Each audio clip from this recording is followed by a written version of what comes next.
Zhu Xinjue didn't take this punch seriously, because the gap in strength meant Xiang Beifei's speed seemed slow to him, even very slow, and this punch couldn't hurt him at all. Layers of frost had already lit up on his body, gathering at the spot where Xiang Beifei's punch was about to hit him. Boom! Xiang Beifei's fist, glowing with rapid flame, struck Zhu Xinjue's chest. But Zhu Xinjue's chest was protected by a layer of hard ice armor, which blocked the rapid flame. Moreover, the ice armor quickly released a cold breath, which shot up along Xiang Beifei's fist. The strong spiritual power immediately suppressed the flames on Xiang Beifei's fist, but his spiritual power whirled and exploded instantly, shattering the cold air. And Xiao He made a move again, whisking him away. However, Xiang Beifei's fist roared past, piercing through Zhu Xinjue's body at the critical moment without touching him at all. You have quite the keen sense of smell. Zhu Xinjue had planned to freeze Xiang Beifei's fist with frost the instant it hit him, to firmly clutch it, but he found out that Xiang Beifei wouldn't fall for it. Xiang Beifei had already moved behind Zhu Xinjue, his spiritual power circulating, dispelling the severe chill from his fist. This guy was truly an SR-level meridian opening practitioner. The chill was strong enough to resist his rapid flame and almost gave him frostbite. In close combat, it seemed he couldn't gain an advantage. Zhu Xinjue swung his ice blade backward again, with his spiritual power trembling and releasing a powerful fluctuation, slashing at Xiang Beifei. Whoosh! The ice blade struck Xiang Beifei's body again. But Xiang Beifei's body seemed to be just a shadow, completely untouchable. Xiang Beifei counterattacked with a kick aimed at Zhu Xinjue's face, and this time Zhu Xinjue's ice armor couldn't keep up with Xiang Beifei's speed and didn't cover his face in time. Zhu Xinjue couldn't afford to take the hit, so he dodged sideways. Crack! Xiang Beifei's kick landed on the tree trunk beside Zhu Xinjue, splitting the tree instantly. You've got some moves. Zhu Xinjue widened the distance between them, staring at the tree trunk that Xiang Beifei had split, frowning. With a wave of his hand, all the extreme ice tigers charged at Xiang Beifei again. But Xiang Beifei faced the extreme ice tigers calmly and fearlessly, meeting them head-on. Having been unaware of Xiao He's ability to pass through system space, he struggled against the extreme ice tiger's siege, but now he had mastered this ability. Constantly transitioning between reality and system space was enough to deal with the attacks of a group of extreme ice tigers. Boom! Boom! Boom! Xiang Beifei could not overcome Zhu Xinjue, but dealing with the extreme ice tigers was a piece of cake. He took them head-on, returning to the real world to dodge the extreme ice tigers and then smashing their heads with a punch. In just a few moments, all the remaining extreme ice tigers were directly killed by Xiang Beifei. What kind of system ability is this? Zhu Xinjue had been observing Xiang Beifei's fight with the extreme ice tigers, frowning deeply. He noticed that Xiang Beifei's figure would disappear and reappear erratically, sometimes completely invisible, but then he would show up out of nowhere, yet still, he couldn't make contact with his opponent. Xiang Beifei didn't explain. He disliked wasting time talking to his opponent during a fight. However, from the brief exchange before, he had already deduced Zhu Xinjue's attack patterns using learn by analogy. The ice armor was like a constantly moving snake, shifting on Zhu Xinjue's body, blocking wherever Xiang Beifei attacked. But there was a slight delay in protecting Zhu Xinjue's face. Xiang Beifei had no intention of trying to confront this ice armor head-on. He knew that if he touched it, his fists would be frozen, so he had to seize the moment when the ice armor momentarily delayed while protecting Zhu Xinjue's face and find a way to bypass its guard and strike Zhu Xinjue. Whoosh! He charged at Zhu Xinjue again, with his fists creating a whirlwind from different directions, all aiming at Zhu Xinjue. However, Zhu Xinjue's cultivation was a whole major realm higher than his, so every time Xiang Beifei aimed to hit, the ice armor would appear in time. An SR-level Meridian Opening Awakener is not like those desolate beasts such as the Triangular Thunder Kite. After being nearly caught off guard the first time, Zhu Xinjue had wised up, started changing his tactics, and left Xiang Beifei with no opportunity to capitalize on. You can't underestimate an SR-level Awakener. Xiang Beifei couldn't help but reflect inwardly. The difference between the later stages of Qi controlling and the early stages of Meridian Opening was simply too vast. Even with Xiaohei's help, it was very hard to cause any harm to Zhu Xinjue. He had just stepped into the later stages of qi controlling, and the gap in strength between them was indeed significant. Zhu Xinjue, this fellow, could be said to be the most troublesome cultivator Xiang Beifei had ever faced thus far. What's the point in continuing this fight if you can't harm me? Zhu Xinjue was growing impatient, as Xiang Beifei was unable to get the better of him. Yet he couldn't deal with Xiang Beifei either. This made him very frustrated. Being a high-level practitioner in Meridian Opening and having difficulty dealing with a qi-controlling lay practitioner was nothing short of a colossal shame for him. He soon scoffed and said, "If you think you can drag out a guerrilla war with me like this, then you're mistaken." Whoosh! Zhu Xinjue didn't try anymore and swiftly leaped out, landing on an extreme ice tiger. Standing on the tiger's back, he then swung the ice blade in his hand violently forward. Crash! The entire forest's temperature plummeted abruptly, followed by the sudden onset of a fierce blizzard. The blizzard engulfed an area of several hundred meters around, with Xiang Beifei's position at its center, howling and swirling, encircling Xiang Beifei completely. "This is my system space. Here in my space, you'll play by my rules." Zhu Xinjue shouted loudly. Under normal circumstances, his system space was maintained by completing missions and receiving rewards, but an SR-level system space was much more than that. Unlike the many worlds created by lower-level systems, for every world that he completed created by the system, he could control every aspect of it. That meant, right now, anything on this desolate island could be manipulated according to his will, whether it was the weather, plants, trees, or temperature. He could nearly change them with just a thought. He was the god of this desolate island's world. This was the most overpowered aspect of the SR-level system. In the past, when Zhu Xinjue faced others, he would drag them into the space world he controlled. Even if they were SR-level awakeners, lacking the home field advantage in his world, they would be defeated by him. Zhu Xinjue watched Xiang Beifei, who was surrounded by the blizzard, with a cold sneer and shouted, "Frozen world! Now you really can't escape." Zhu Xinjue smiled triumphantly. Xiang Beifei had always been disappearing and reappearing, making it impossible for him to strike his opponent. Therefore, he resorted to an extreme method, freezing the world along with the air. Once the air was frozen, Xiang Beifei would struggle to move in this world, and killing him would be like slaughtering a lamb that was immobilized. He had frozen the world, but he himself could move freely without being confined by it, which was the best way to counter Xiang Beifei's abilities. But Xiang Beifei had already vanished. He had disappeared into the blizzard. Zhu Xinjue stared at the spot where Xiang Beifei had just stood. There, a thick layer of frost had formed. Zhu Xinjue moved leisurely through the ice, the frozen area parting to let him pass wherever he went.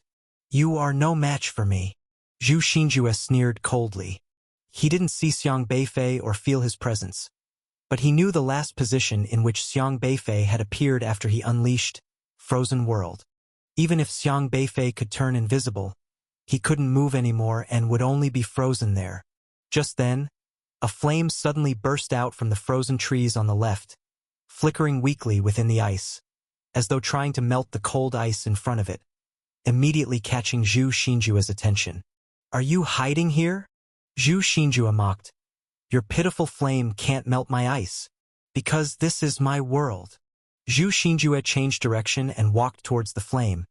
But just then, a whistling sound rushed swiftly from behind Zhu Xinjue. The whistling was incredibly rapid. Zhu Xinjue was focused on the flame ahead and neglected the protection behind him. His protective ice armor didn't cover his head in time. Bang! Zhu Xinjue felt a tremendous force strike the back of his head, stunning him instantly, his head seared with pain, brutally enduring the blow, nearly knocking him unconscious. But as a master of Meridian Opening, he wasn't taken down by a single punch. Though he managed to stay conscious, he was somewhat disoriented, and at that moment, fists enveloped in rapid flame bombarded him from all directions. Bang! Bang! Bang! Zhu Xinjue felt his head being battered like a punching bag. The furious punches from Xiang Beifei, even with his Meridian Opening level defense, caused him to vomit blood. This is your world. Xiang Beifei's figure appeared before Zhu Xinjue, delivering a final punch to his forehead. But it means jack shit to me. Bang. Zhu Xinjue saw stars, taking so many punches that his brain was in shock. How could a chi-controlling later stage possibly defeat me? In the last moment before passing out, he still couldn't understand what had happened. He had thought Xiang Beifei would be frozen in the spot where the flame ignited. Why had he suddenly appeared behind him? As a master of early meridian opening, he was defeated by someone in the chi-controlling later stage, which he found utterly unacceptable. But no matter how bitter he felt, Xiang Beifei's punches had shattered the dignity of his status as an SR Awakener. Zhu Xinjue thought his Frozen World ability was impregnable, but he didn't expect that the blizzard also provided Xiang Beifei an opportunity to conceal himself. Once the ice armor failed to protect in time, he could dumbfound Zhu Xinjue with a strike to the head. Xiang Beifei had been waiting for this opportunity. He used his spiritual power to create flames to distract Zhu Xinjue, then took the chance to appear behind him and make a move. This guy's defense is really strong. Xiang Beifei frowned slightly. His own power was quite dominant. Last time, when he was in the middle stages of chi controlling, a single punch had cracked open the skull of a claw-tailed monkey. But hitting Zhu Xinjue on the head had only managed to knock him out. Unlike with Yu Lei, Xiang Beifei had intended to kill Zhu Xinjue. Since Yu Lei was someone Xiang Beifei needed alive, he hadn't gone all out. But facing early-stage meridian opening Zhu Xinjue, Xiang Beifei could not afford to hold back. Unfortunately, Zhu Xinjue's defense was too formidable. Even a late-stage chi-controlling punch hadn't cracked his skull. Especially, after Zhu Xinjue had fallen unconscious, the delayed ice armor seemed to reactivate, protecting his head once more.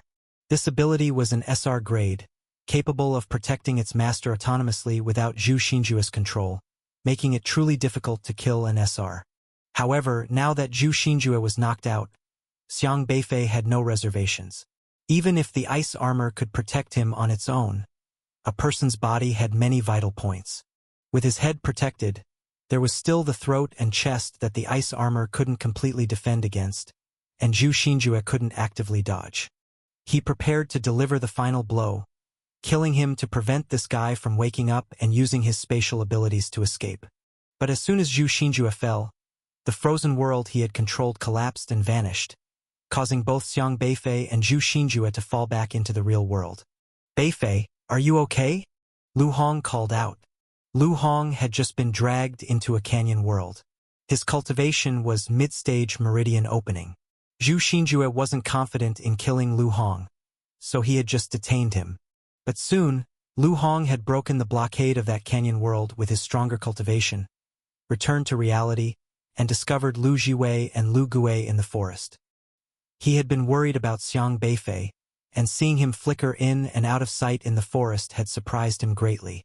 He called out Xiang Beifei's name, but Xiang Beifei, busy dealing with Zhu Xinjue, had no time to respond. To avoid risking interference, he didn't dare disturb Xiang Beifei, only following his movements, and once both Xiang Beifei and Zhu Xinjue fell back to the real world, he rushed over. Xiang Beifei thought for a moment, then broke both of Zhu Xinjue's legs and arms before saying, "I'm okay. He's all yours now. This is the highway cruiser killer." Since Uncle Lu had arrived, he didn't go all out. After all, Uncle Lu was a law enforcement officer and needed to act according to JoJo's laws. Killing someone in front of Uncle Lu wasn't quite appropriate. He was only here today to earn a bounty. With the criminal captured, the bounty was his. The rest wasn't his concern. Anyway, once this guy was in law enforcement's hands, he basically had no future. Zhu Xinjue had killed many people. His crimes were enough to have him sentenced to death. "He's the highway cruiser killer?" Lu Hong's expression grew grave, hastening to handcuff Zhu Xinjue while firmly holding him down. "Yes, be careful. He's an SR-grade awakener, with the strength of early-stage meridian opening," Xiang Beifei cautioned. "SR early-stage meridian opening?" Lu Hong was stunned, looking incredulously at Xiang Beifei. "And you?" "He provoked me, and I took him down," Xiang Beifei said. He rubbed his fist, which was still a bit numb from the frost. He pulled out a pack of Elder Luo's sunflower seeds from his pocket and began cracking them open. The seeds quickly began replenishing his energy and healing his injuries. This early-stage meridian opening. He had taken him down? Lu Hong looked at Xiang Beifei, immensely shocked. The kid had taken down a criminal and still nonchalantly cracked sunflower seeds? You have the strength of someone at the initial stage of meridian opening? Lu Hong asked in shock. No, I just used a bit of cunning and just happened to find his weakness. Xiang Beifei didn't elaborate. If Zhu Xinjue fought Xiang Beifei in the real world, it would be basically impossible for Xiang Beifei to defeat Zhu Xinjue, not even a slight chance of victory. But Zhu Xinjue's mistake was his arrogance. He thought that by dragging the enemy into his system space, he could control the absolute home field advantage and had the opponent completely under control. This had indeed been proven true in every fight with others in the past. What he didn't expect was that Xiang Beifei's least fear was entering other people's system space. As long as he relied on Xiaohe to flash between reality and system space, that was enough to pin Zhu Xinjue to the ground and rub him in the dirt. Zhu Xinjue created a system world, but this world became the key to Xiang Beifei defeating Zhu Xinjue. Without this system world, Xiang Beifei would have had to flee. That's still very strong. Lu Hong marveled, completely at a loss as to how Xiang Beifei managed it. A late-stage chi-controlling awakener capturing a criminal at the initial stage of meridian opening was unheard of. This child always managed to surprise him at every turn. Uncle Lu, you'd better secure him with some powerful confinement tool. His system can create space, and he may hide in the world he's created, Xiang Beifei said. The frostbite on Xiang Beifei's hands was gradually healing. Elder Luo's sunflower seeds were always of excellent quality, especially restorative, and had that addictive crunch. Every time Elder Luo saw him, he would generously stuff a handful into his hands, and then another before he left, as if he felt Xiang Beifei was too thin and needed to bulk up on sunflower seeds. Now his pockets were filled with seeds. Don't worry, after the Wanqiu prison break incident last time, I specifically requested a batch of new tools from the Zhuzhou Alliance Law Enforcement Headquarters, made by SSR Awakeners, strong enough to hold SR-level individuals, Lu Hong said. With these handcuffs, even if Zhu Xinjue had the ability to escape through space, he wouldn't be able to use it. Beifei, are you all right? Lu Jiwei also ran over, asking anxiously. I'm fine, it's taken care of, Xiang Beifei responded. I knew you could do it. Lu Jiwei was initially stunned but quickly became relieved. I'm glad you're okay. She didn't even know how she got out just now. She had wanted to fight that man with Xiang Beifei, but Xiang Beifei didn't seem to need her help. By the way, this person's system is clearly SR level, but he's only at the initial stage of meridian opening. He might be a student from an elite school. Do you recognize him? Xiang Beifei asked. Lu Jiwei pulled off the mask from Zhu Xinjue's face and scrutinized him, suddenly exclaiming in surprise, I think I've seen this person before. From Liangzhou University? No, let me think. He should be from Yenzhou University. I saw him at last year's elite competition among the 9 universities. His name seems to be Zhu something. He was brilliant on the competition field and defeated a new SR student from our university. Lu Jiwei recalled, then cried out, this highway cruiser killer is actually a student from Yenzhou University, and he's in my grade. Lu Hong asked with a serious expression, Xiao Wei, are you sure? Yes, I couldn't possibly make a mistake. Lu Jiwei said more and more certainly, and also increasingly shocked. He's actually the highway cruiser killer? Is it that surprising? Xiang Beifei inquired. It's not that, with such a high talent, why would he commit crimes? Lu Jiwei said angrily. Talent and one's character are not necessarily connected, Xiang Beifei commented. Many people possess great talent, but in order to complete tasks more easily, they take desperate risks and do things that are reprehensible. People from Yenzhou committing crimes in their Liangzhou territory and wearing a mask was clearly to conceal his identity. If it weren't for Xiang Beifei, nobody would have linked this person to Yenzhou University. Lu Hong firmly secured the unconscious Zhu Xinjue and held him by his collar like a sack of rice. As a meridian-opening awakener, Lu Hong was very strong and easily lifted a person. It's not uncommon to see awakeners who kill to complete system tasks, but I didn't expect one would be an elite SR level still attending school, Lu Hong said gravely as he walked outside. No matter who it is, he should pay the price. His life is over, Lu Jiwei said, clenching her fists. They quickly returned to the highway, and Zhu Xinjue was stuffed into a police car. They still needed to deal with the scene, carry out damage control, and collect evidence. Lu Gui had come to, Xiao Ma's system ability could heal wounds, and he had treated him. He was now sitting inside a police car, looking very dejected. When he lifted his head and saw Xiang Beifei, and looked around, he asked in a low voice, "What about her?" Xiang Beifei shook his head.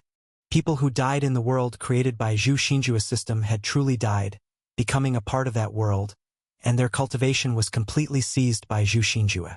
Xiang Beifei could not bring them back. "I thought she wouldn't do that to me," Lu Gui said dispiritedly. Being betrayed by the person he trusted most was extremely painful. "At least now you know what kind of person she was," Xiang Beifei remarked. "She wasn't like this before. Maybe she was too scared. Being an N-level awakener, she always felt inferior. As an R-level awakener, it's easier for me to make a living in society, so I wanted to protect her well. But I didn't expect." Lu Gui's voice trailed off, exhausted. After a while, he looked up again and said to Xiang Beifei, "I really envy you." "Envy me for what?" "Your girlfriend trusts you a lot. She never thought about killing you to escape from there and always believed you wouldn't lay a hand on her. You're luckier than me, having met the right person," Lu Gui said. "Girlfriend?" Xiang Beifei turned to look at Lu Jiwei, who was earnestly discussing something with her dad. He stroked his chin thoughtfully as he observed Lu Jiwei. It's not like he paid much attention to this girl's attire before, since they knew each other for so long.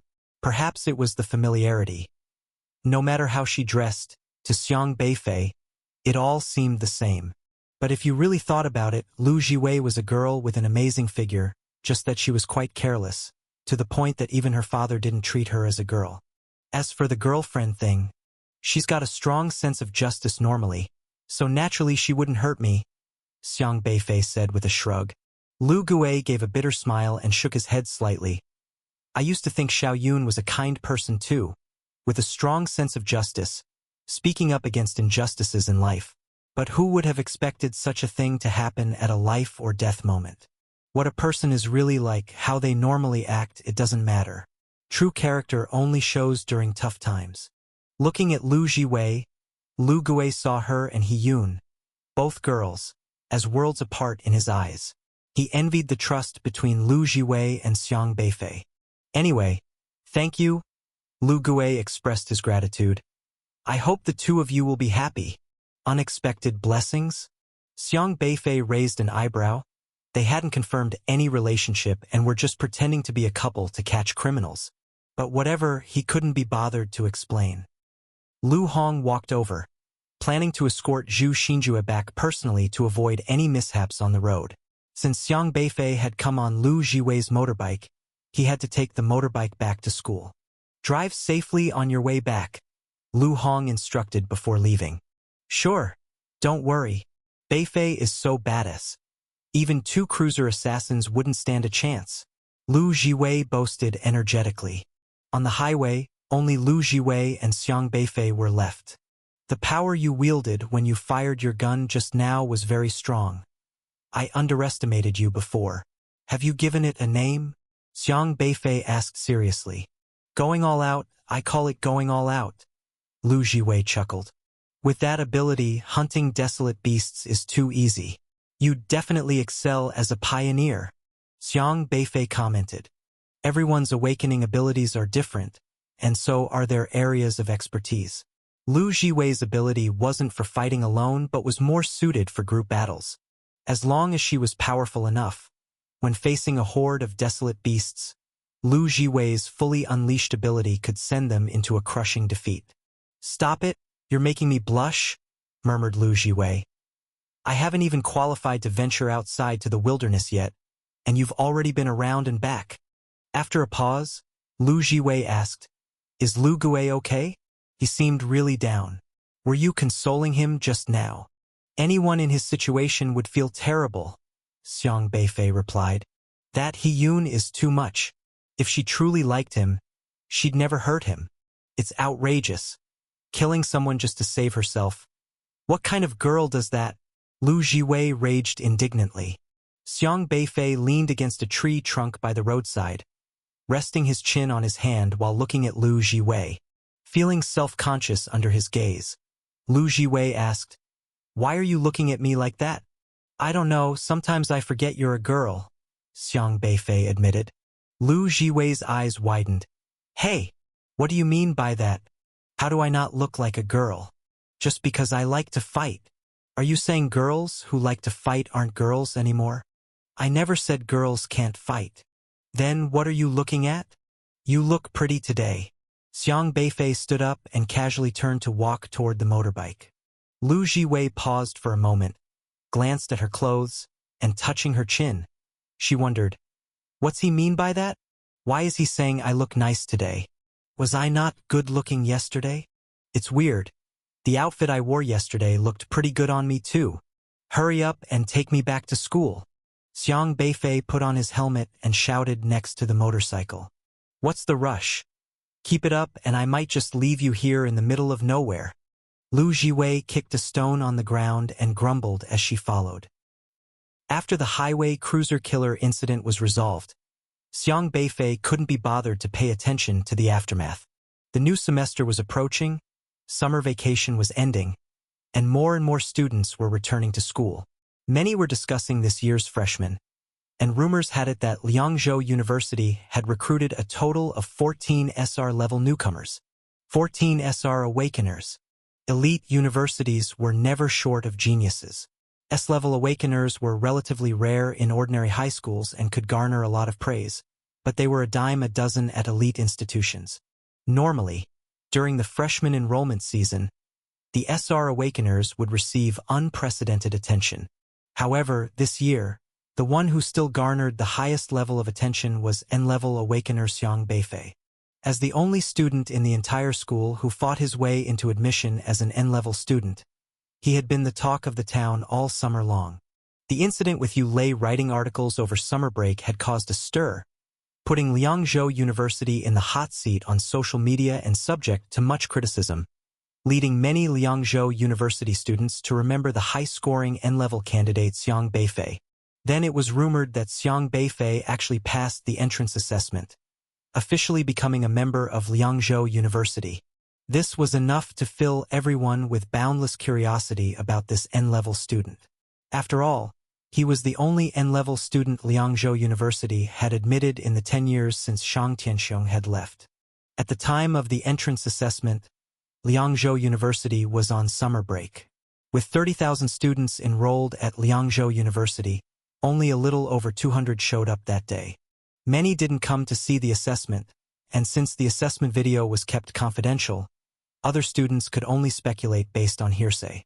All of them were elites, full of pride, and there were many who didn't believe Xiang Beifei could be that impressive.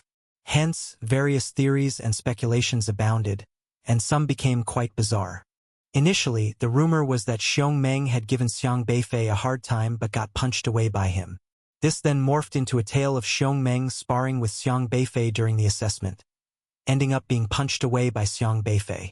Eventually, it turned into Xiang Beifei being a charm-type system awakener, manipulating Xiong Meng to go up against Yu Qishun, who was the one who punched Xiong Meng away.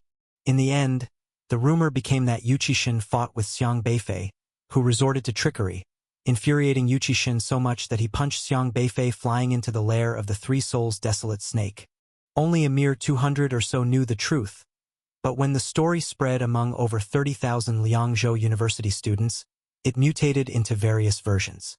There were even claims that the reason Xiang Beifei passed the entrance assessment was that he had encountered Shang Tianxiong in the outer desolate fields, and Shang Tianxiong had helped him catch a bunch of snakes to fulfill his admission requirements. After the story circulated for half a month, there were all sorts of versions out there, and nobody knew exactly how these rumors had started.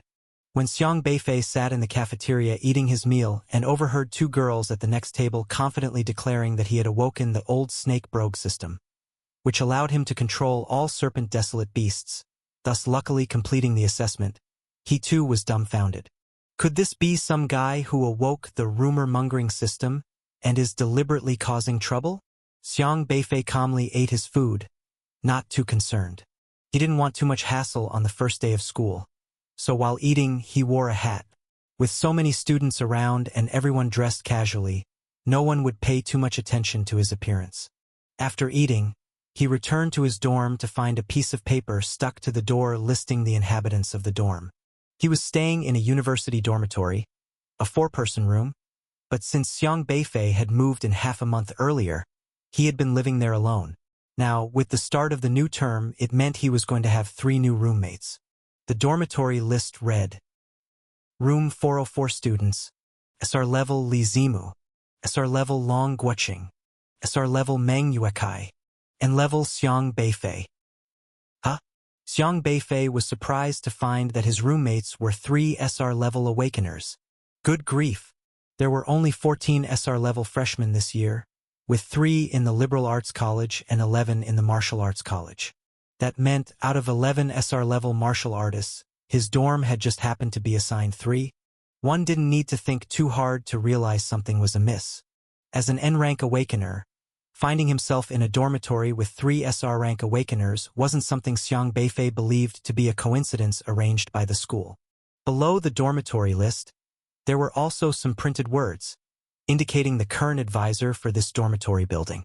Since the martial arts college didn't divide by major, advisors were allotted according to dormitory buildings. In any urgent situation, whether related to daily life or academic affairs, students needed to contact the advisor of their building. The name of the advisor for Xiang Beifei's building was listed as Yi Changfeng. Although Elder Luo was Xiang Beifei's mentor, he had retired and no longer managed students. Therefore, Xiang Beifei was registered under Yi Changfeng, which meant his daily contact advisor was Yi Changfeng. However, there was a note at the bottom of the list. New student dormitory allocations are randomly assigned by the Academic Affairs Office. Consult the office if there are any issues. The division of classes and dormitory matters for new students weren't handled by Yi Changfeng but randomly assigned by the school's Academic Affairs Office. Xiang Beifei remembered Elder Luo mentioning that Yu Qixin was an officer who conducted simulated training exams for students at the Liangzhou University Academic Affairs Office. That made the random allocation quite meaningful. Xiang Beifei thought about Yu Qixin with a rather peculiar look in his eye. He seemed to understand the reason for having 3 SR-level roommates in his dormitory. Sitting in his office, Yu Qixin looked over the dormitory list he had arranged and let out a cold laugh. On the day of the entrance assessment, he had taken it upon himself to send Xiang Beifei to the wilderness beyond the domain, nearly causing the death of 3 students. It was a severe teaching accident which led to significant disciplinary actions from the school leadership and a strict warning. Fortunately, since all 3 came back alive, Yu Qixin narrowly avoided a suspension. What truly mattered wasn't really that, but the fact that Yu Qixin, an SR rank expert, received a real dressing down from Elder Luo. On that day, he got skinned alive under Elder Luo's hands. Elder Luo wasn't someone with a good temper. Despite usually loafing around and engaging in trivial matters like watching ants move house, he was extremely fearsome when enraged, an old man who wouldn't hesitate to slaughter even SSR rank individuals. He claimed to be avenging Xiang Beifei and was nothing if not decisive. He seriously picked Yu Qixin up on the pretext of checking whether he had made any progress over the years. He then dragged Yu Qixin into the training room and gave him a thorough beating, under the guise of preventing his laxity in training, and to spur the younger generation to advance, thus improving the overall standard of the teaching staff. Only this way, he argued, could students be better educated. Yu Qixin had no rationale to refuse and thought about escaping, but Elder Luo knew him too well, having taught him in the past. Elder Luo grabbed Yu Qixin and dragged him into the training room where he was passionately thrashed. Elder Luo's cultivation couldn't be measured using normal systems. A slap from him could make Yu Qixin question his life choices. Just as many students had a shadow in their heart regarding Yuchi-shin, he too had a great shadow over him from Elder Luo. When Elder Luo was protective, he showed no mercy to others.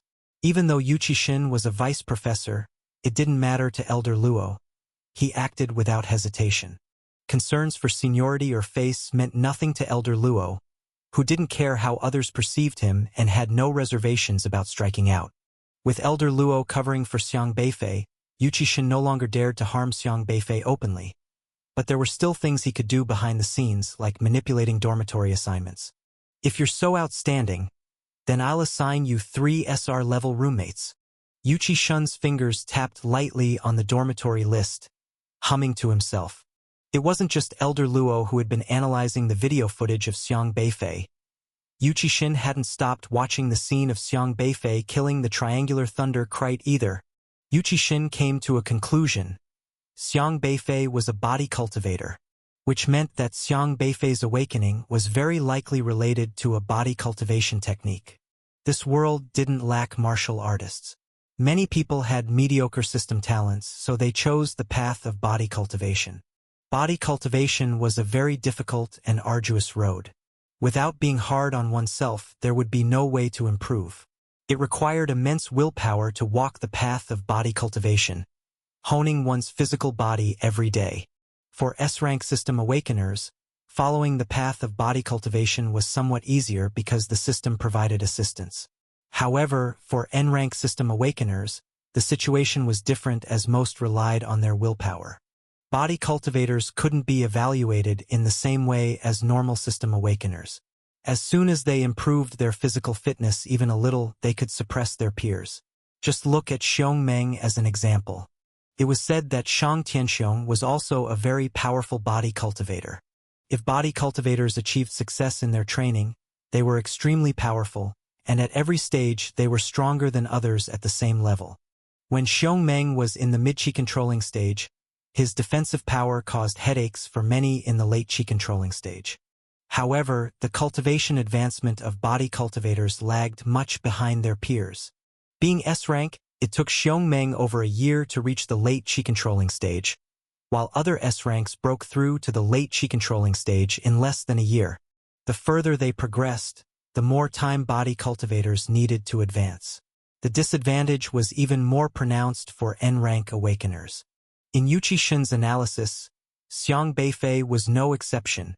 Even though Xiang Beifei had only awakened his system a few months ago, his father was the SR rank Xiang Tianxing. If he had left behind specific cultivation techniques to guide Xiang Beifei, Yuchi-shin wouldn't be surprised by Xiang Beifei reaching this level. If Xiang Beifei had been undergoing physical training since he was 8, it took him 10 years just to reach the mid-stage of chi controlling. Yuchi-shin even felt that Xiang Beifei's cultivation was too slow.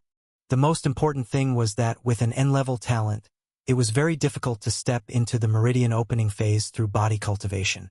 Without a decade or so, it was simply impossible. He knew Xiang Beifei's punches were hard now, but everyone was only just starting out. SR students had awakened their systems less than 4 months ago, and their current cultivation was not too high. Basically, all of them were only in the mid-stage of chi controlling, and now in a fight they probably couldn't beat Xiang Beifei. But what about in a few months? A year later? 2 years later? As an SR-level awakener, Yuchi-shin knew very well just how great the potential of the SR system was. Their increase in cultivation was extremely fast, leaving N-level body cultivators far behind. A year later, without any surprises, the SR awakeners would have already reached the meridian opening phase, while N-level body cultivators might still be stuck in the mid-stage of chi controlling. An N-level, the worst system awakener, and 3 SR-level people living in the same dormitory. Initially, he could use his fists to intimidate the SR. But half a year later, he would probably have to live under the pressure of the soaring cultivation of SR-level students every day. Watching his SR-level dorm mates advance by leaps and bounds, leaving the N-level him far behind, Xiang Beifei, an N-level cultivator, could only tread in place, watching their backs longingly, then hating himself for his poor talent, as well as resenting heaven and earth. Let the SR-level ones have a comparison with you, so that you will understand the gap between you and others, right? Yuchi-shin couldn't help but think. A single N-level chicken among 3 SR-level phoenixes. The chicken would inevitably feel inferior in the presence of the phoenixes and might silently become the stepping stone for the 3 phoenixes to complete their system tasks. Whether in studying or cultivation, in a few months, they would be relentlessly suppressed by the phoenixes. The chicken, under immense pressure, would, over time, end up with a significant psychological shadow. That day, Xiang Beifei openly challenged Yu Qixin's face in front of so many people and even caused him to be reprimanded by Elder Luo. How could Yu Qixin just let it go? To tell the truth, he didn't hate Xiang Beifei that much. His making things difficult for Xiang Beifei was purely because he saw the shadow of Xiang Tianxing in him, which made him very uncomfortable. He felt that these 3 SR newcomers could definitely help him suppress Xiang Beifei. Xiang Beifei probably also understood Yu Qixin's plan. If it were an ordinary N-level awakener living with 3 SR-level roommates, the outcome would be quite miserable. You wouldn't know what the other party's system was, and you might be used as a target for the SR system's tasks every day, while also enduring the pressure of higher cultivation levels. But the problem was, Xiang Beifei was no ordinary chicken. "Aren't you just sending warmth my way?" Xiang Beifei muttered. Yu Qixin thought he could arrange for 3 SR-level awakeners to bring mental pressure on Xiang Beifei and make him feel inferior in cultivation. However, Yu Qixin could never have dreamed that what Xiang Beifei wasn't afraid of was others messing with him. The last SSR prodigy who provoked him had already been added to his shopping cart, just waiting to be claimed after a while. Bring on 3 more SRs. If they dared to provoke him, he would place the order directly. Living in the same dormitory, he could even save on shipping. Xiang Beifei returned to the dormitory. He had been practicing with Elder Luo by the lake counting ducks in the morning, and only came back after lunch. There seemed to be someone already in the dorm. That person was sitting by his desk, quietly reading a book. He was a male student wearing a plaid shirt, looking very scholarly, with an aura of a literati. Xiang Beifei pushed open the door and entered, and as the person heard the noise, he looked up at Xiang Beifei. "Hello," the other party said curiously.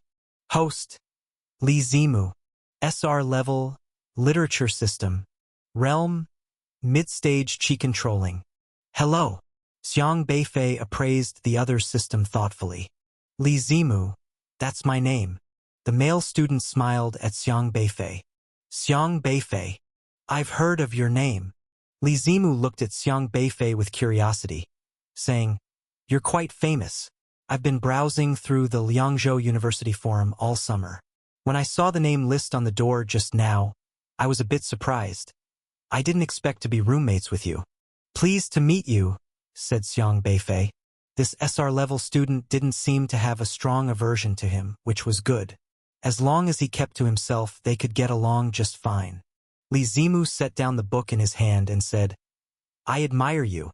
An N-level actually survived in the wilderness beyond the domain. Just got a bit lucky." Xiang Beifei walked back to his desk and sat down. He, too, was curious about Li Zimu because the literature system that was SR level seemed like it belonged to someone from the liberal arts college, yet he had chosen the martial path.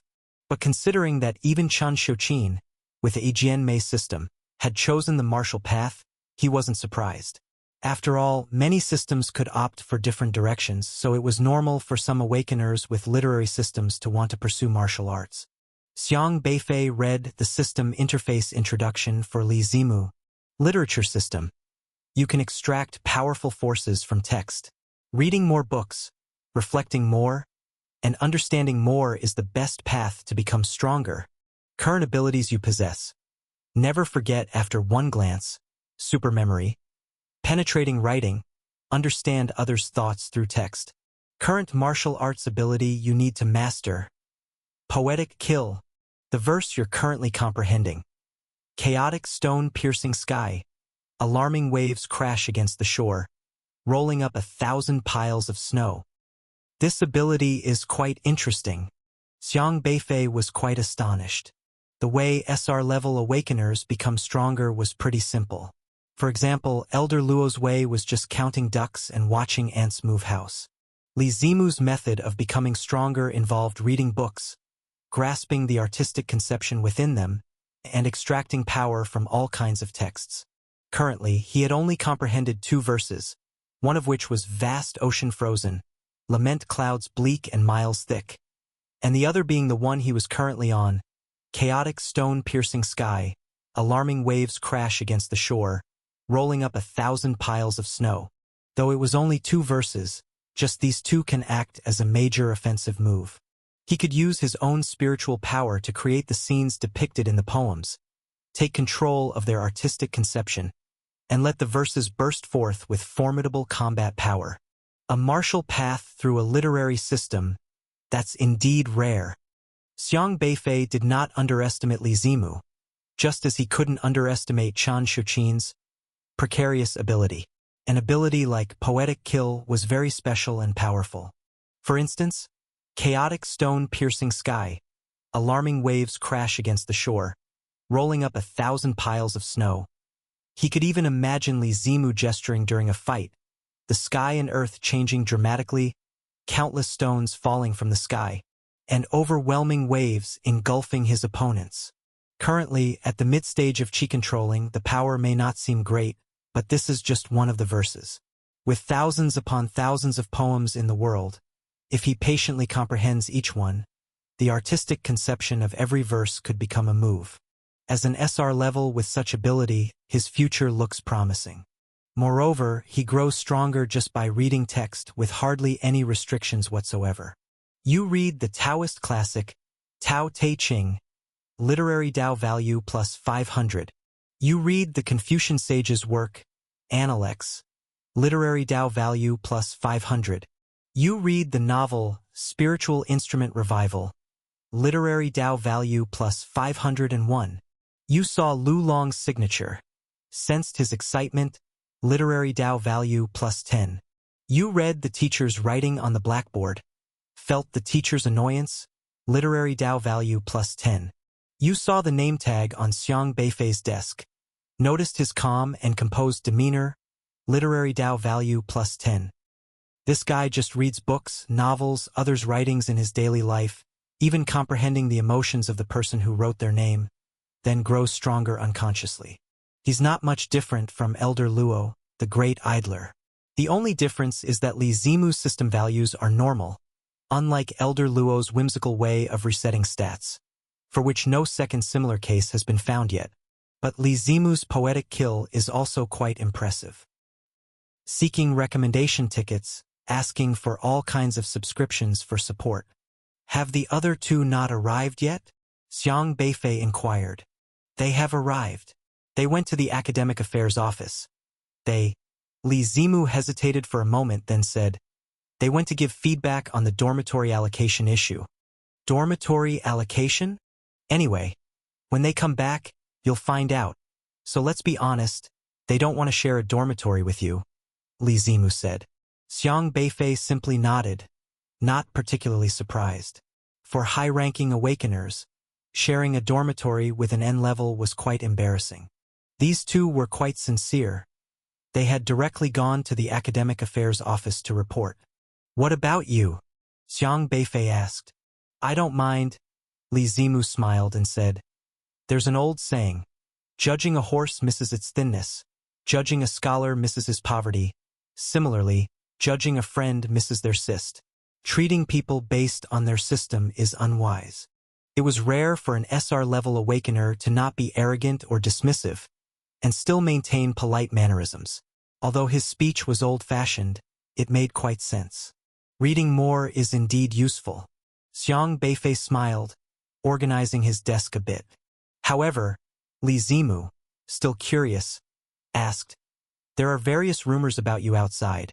Did you really kill 20 triangular thunderkrites alone in the outside desolate realm just by yourself? How did it even turn into 20? Xiang Beifei said, feeling rather troubled.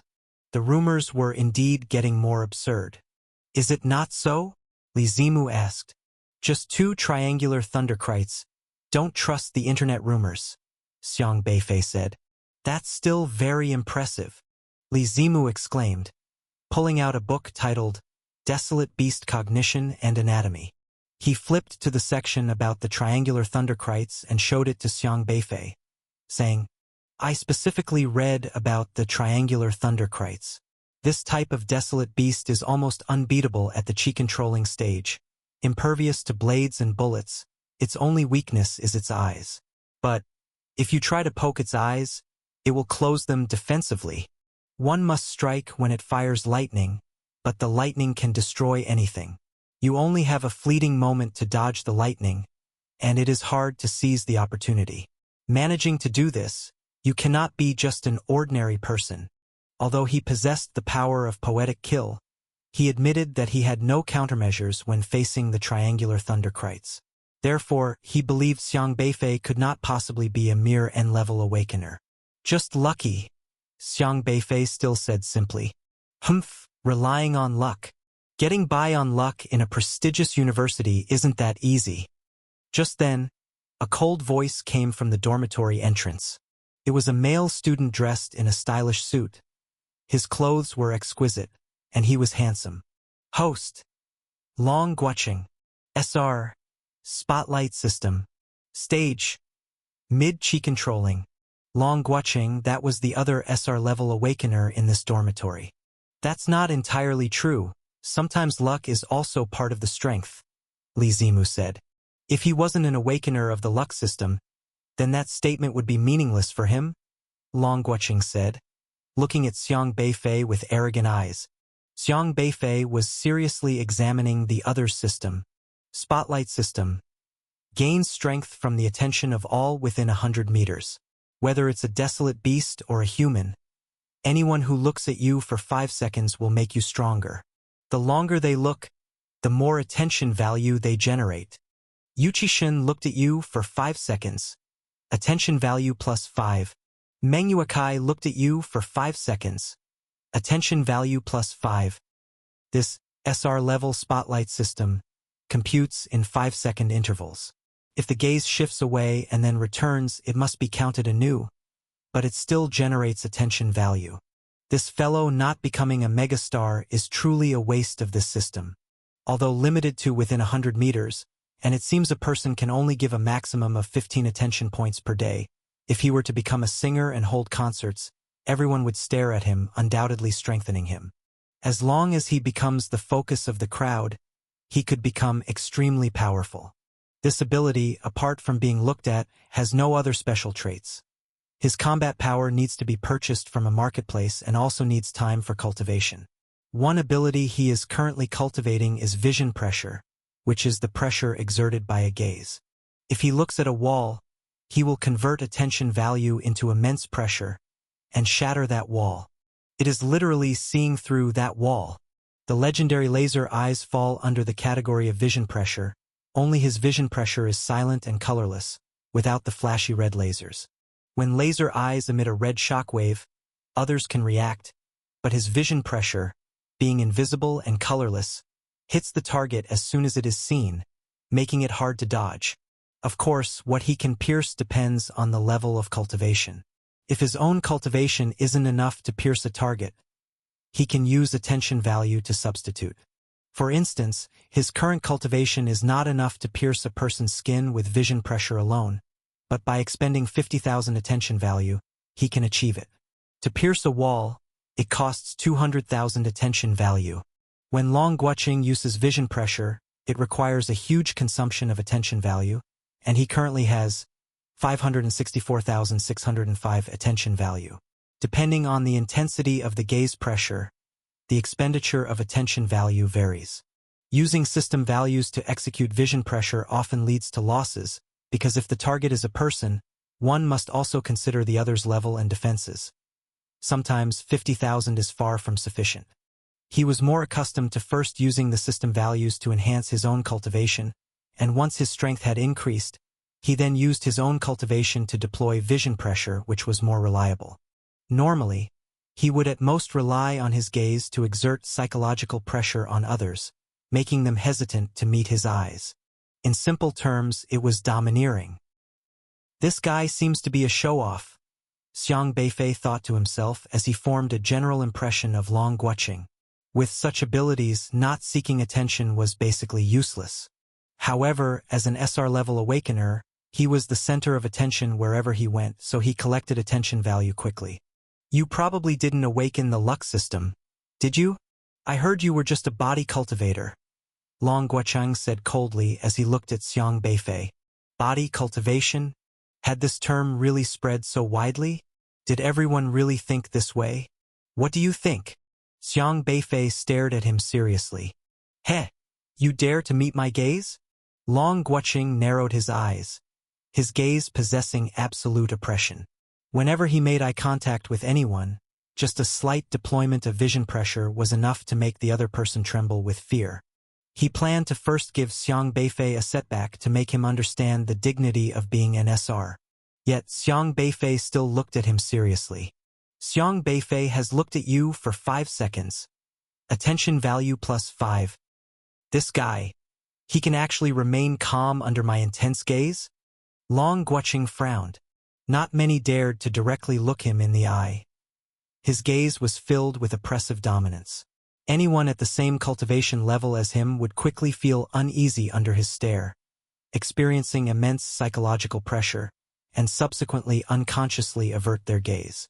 But why did this guy seem like he was unaffected? In nearly 4 months since Long Guocheng awakened, relying on his vision pressure, he had completely subdued all his high school classmates. He came from a famous noble family, was wealthy, a real-life rich second generation, tall and handsome, a school heartthrob, and had awakened the spotlight system. He was essentially a domineering CEO in his youth. In the future, he would inherit his family's business. The proud and aloof him was the object of many female classmates' fascination. Anyone he set his sights on, regardless of their gender, would turn red-faced and flustered.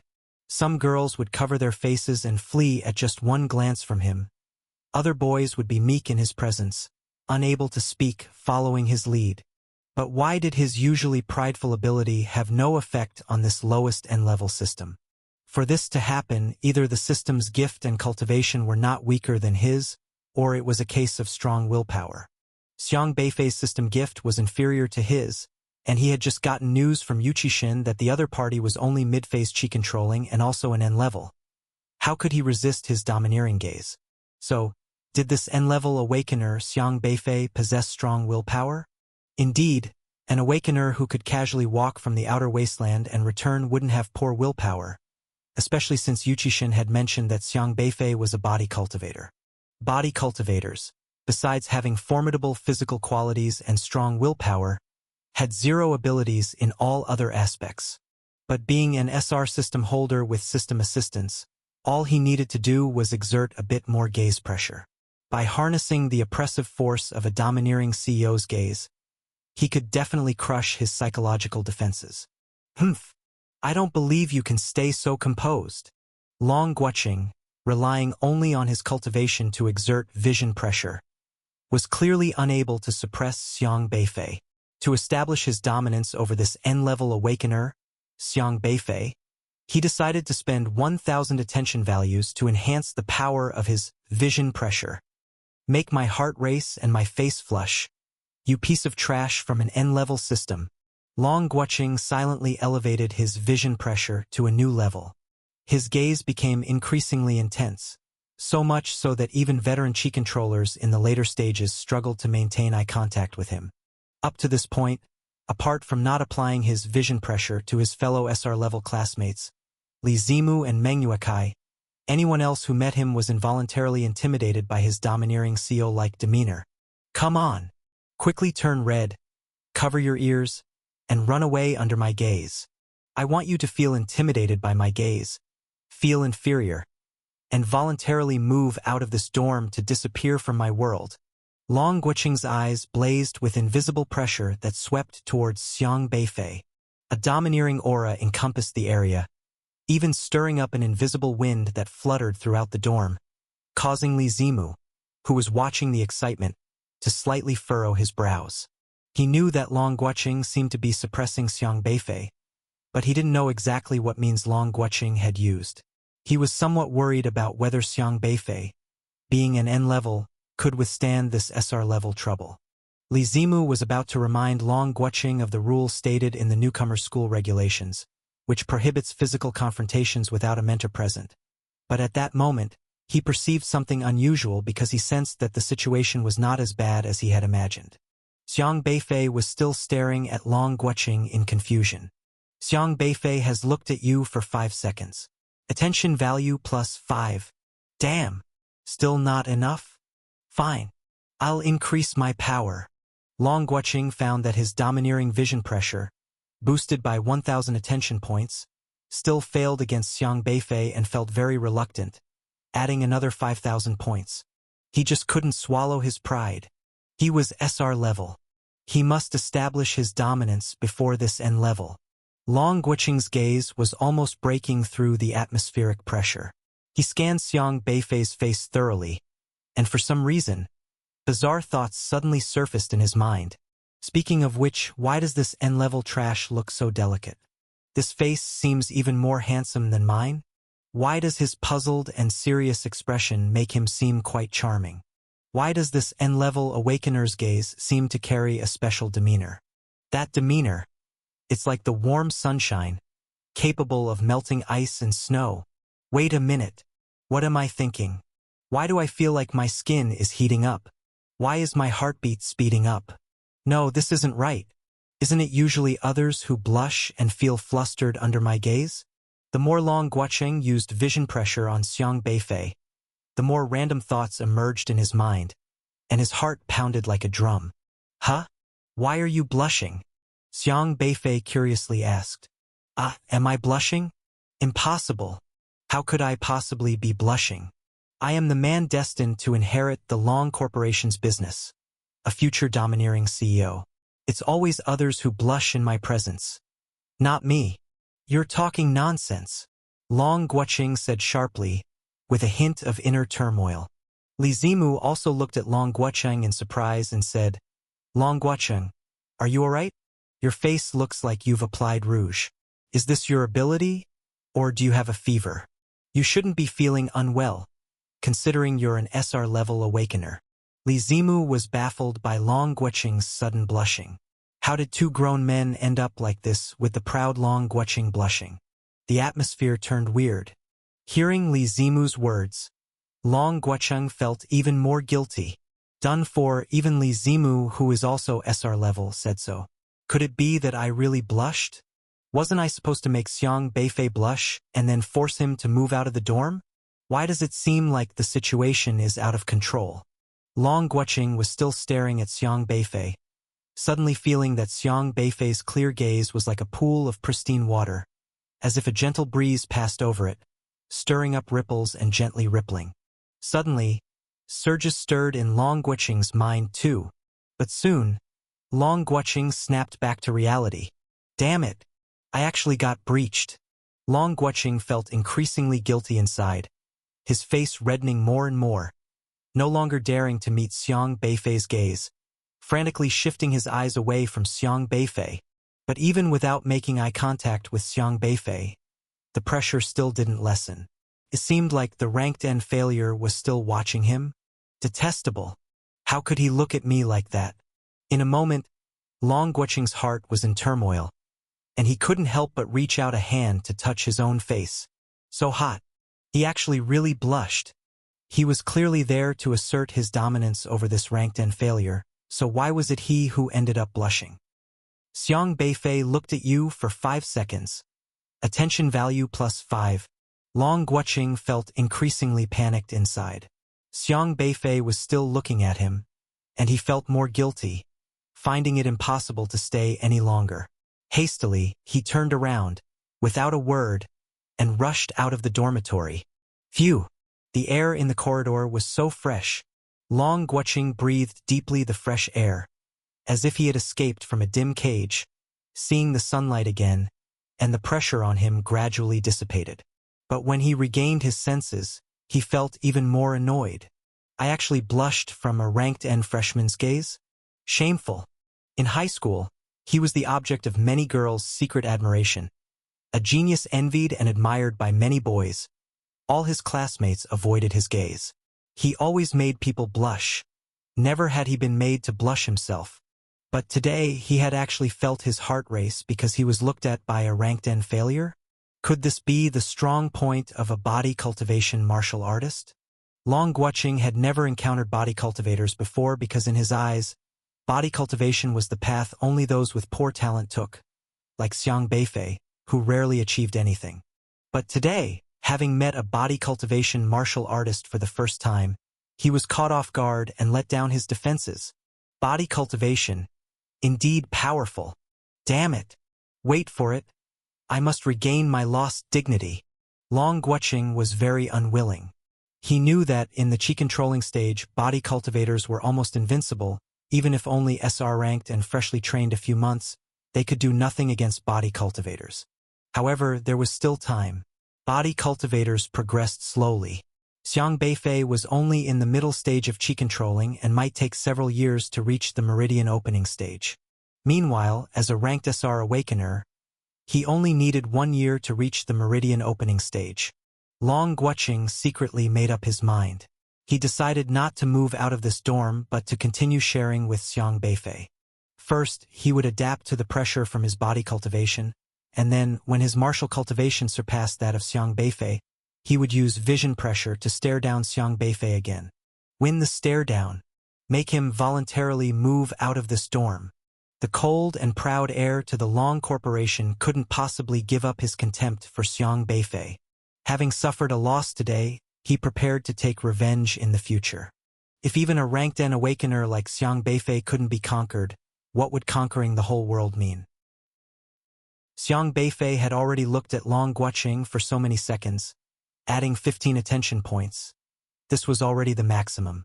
Hence, when Long Guoqing tried to use vision pressure, it would be ineffective, because those attention points, strictly speaking, belonged to Xiang Beifei.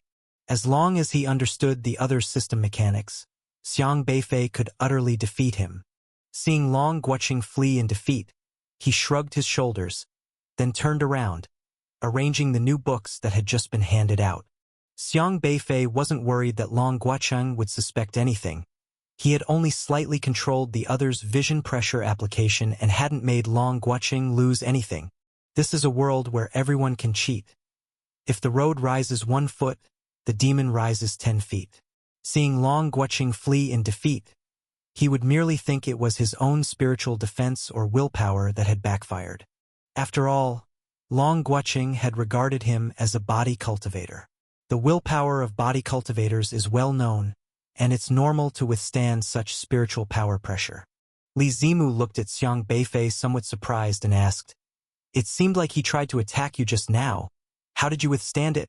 Although he didn't know which system Long Guoqing had or what abilities he had used, Li Zimu's SR system perception was still very powerful.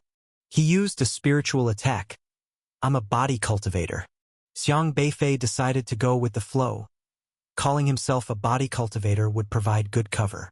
He decided to give Elder Luo a heads up to help spread the word that he was a body cultivator, so others wouldn't always doubt his system talents, and the attention on him would diminish. "So you're a body cultivator. No wonder you are so powerful. I greatly admire body cultivators. Without the spirit of enduring hardship, one can't achieve anything." Li Zimu contemplated. The invisible wind that had blown through the dorm just now was indeed Long Guoqing using his spiritual oppression ability. But the strong will of a body cultivator was well equipped to defend against this type of spiritual system awakener, and Long Guoqing was only in the mid-stage of Qi controlling. It was inevitable for him to suffer a loss facing Xiang Beifei. "He probably can't make you move out of this dorm now, but I can tell he's a very proud person. You've made him suffer a setback, and he definitely won't let it go." Li Zimu had also seen Long Guoqing's signature. From his writing, he could read a person's character and reminded him accordingly. Let him be. Xiang Beifei didn't really mind. As haughty as an SR-level awakener like Long Guoqing, he would definitely not resign himself to defeat, and it was certain he wouldn't move out. If an SR-level person moved out voluntarily instead of the N-level Xiang Beifei, that'd simply be slapping the face of an SR genius.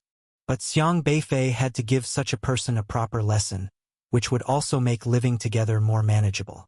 Now that he possessed the latter stages of Qi-controlling power, he found it very easy to deal with such a person. If Long Guoqing caused him trouble again, He would have Xiaohe find an opportunity to take away the system rewards that Long Guoqing exchanged with attention value. Of course, if a system item was lost after being exchanged, experienced awakeners would definitely suspect it was stolen, especially an SR awakener. But as long as the timing was right, the suspicion would not fall on Xiang Beifei himself. For example, after Long Guoqing had Mr. Yuqi's Old Devil's simulation class. Or when Long Guoqing faced an SSR-level awakener at Liangzhou University, then he could take action. As long as Long Guoqing suffered at the hands of these people, Xiaohe would collect the delivery, and when the system reward suddenly disappeared, Long Guoqing would definitely suspect the SSR-level individuals and people like Mr. Yuqi the Old Devil rather than suspecting him an N-level awakener. Although there weren't any SSR-level awakeners among this year's freshmen, there were still SSR-level seniors and juniors in the second and third years. If any blind SSR dared to provoke him, Xiang Beifei would definitely treat them as potential suspects for Long Guoqing, and as for taking the SSR's reward, he could act when they were in the desolate wilderness. The desolate wilderness was a very strange place. The capabilities of powerful desolate beasts were bizarre and specifically countered human systems. It was quite normal for accidents to occur there, and if a system reward was lost, it would be chalked up to the chaos of the desolate wilderness. Xiaohe was getting better and better at this method of misdirection and package collection. Long Guoqing was still in the hallway taking in the breeze, looking quite annoyed. At that moment, another boy came up from the elevator and immediately noticed Long Guoqing. This boy was clean and fresh-looking, appearing very sunny, but there was a crafty gleam in his eyes, always giving off a somewhat cunning and calculating vibe. Meng Yuekai, another SR-level awakener from dorm 404. Long Guoqing, why are you outside? Have you driven away that N-level awakener? Meng Yuekai asked. When Long Guoqing heard Meng Yuekai mention Xiang Beifei and recalled how his own heartbeat had accelerated, his face flushed, and he coldly said, "Where have you just been? I talked with Mr. Yuqi about some things to see if I could apply for the video of that N-level awakener killing the Triangular Thunder Knight the other day, and then study this N-level awakener. Did you get it?" Long Guoqing asked. No. Meng Yuekai shook his head.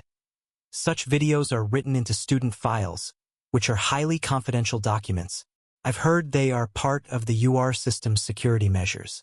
Even though Mr. Yuqi can view them, he cannot disclose them. Liangzhou University, as one of the 9 elite universities, had UR system awakeners, as each year it awakened 1 or 2 such individuals. Liangzhou University hadn't snagged one this year, but over the years it had recruited several UR awakeners.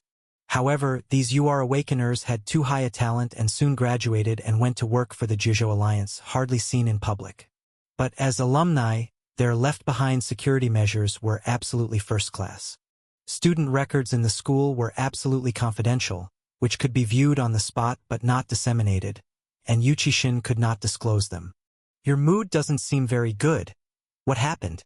Did you suffer in there? Meng Yuekai asked. Humph. Long Guoqing narrowed his eyes, his look quite unfriendly. Meng Yuekai laughed. Are you struggling to deal with an N-level awakener? Weren't you the man of the moment in your high school? Besides, aren't you your high school's only SR level? He was a body cultivator. The mere memory of his own rapid heartbeat when facing Xiang Beifei infuriated Long Guoqing. Body cultivator? Mr. Yuqi and I discussed this. Indeed, body cultivators have advantages in the chi controlling stage. It's normal for us not to defeat him now. But I recall that Liangzhou University rules forbid fighting unless faculty members are present. Did he hit you? Meng Yuekai looked at Long Guoqing in surprise and said, If he attacks you in the dormitory, we can go to the counselor and file a complaint against him. We can get him written up, and that could give us an excuse to kick him out. Upon hearing this, Long Guoqing's face immediately darkened. Go to the counselor and file a complaint?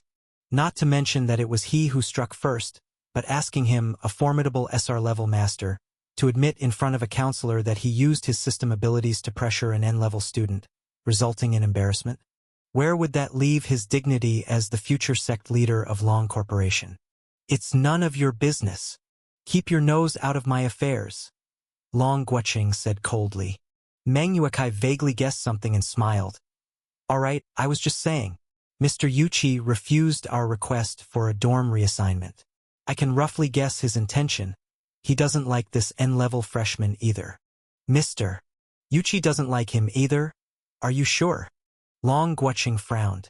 During the admission assessment that day, everyone had different opinions, but one thing was consistent.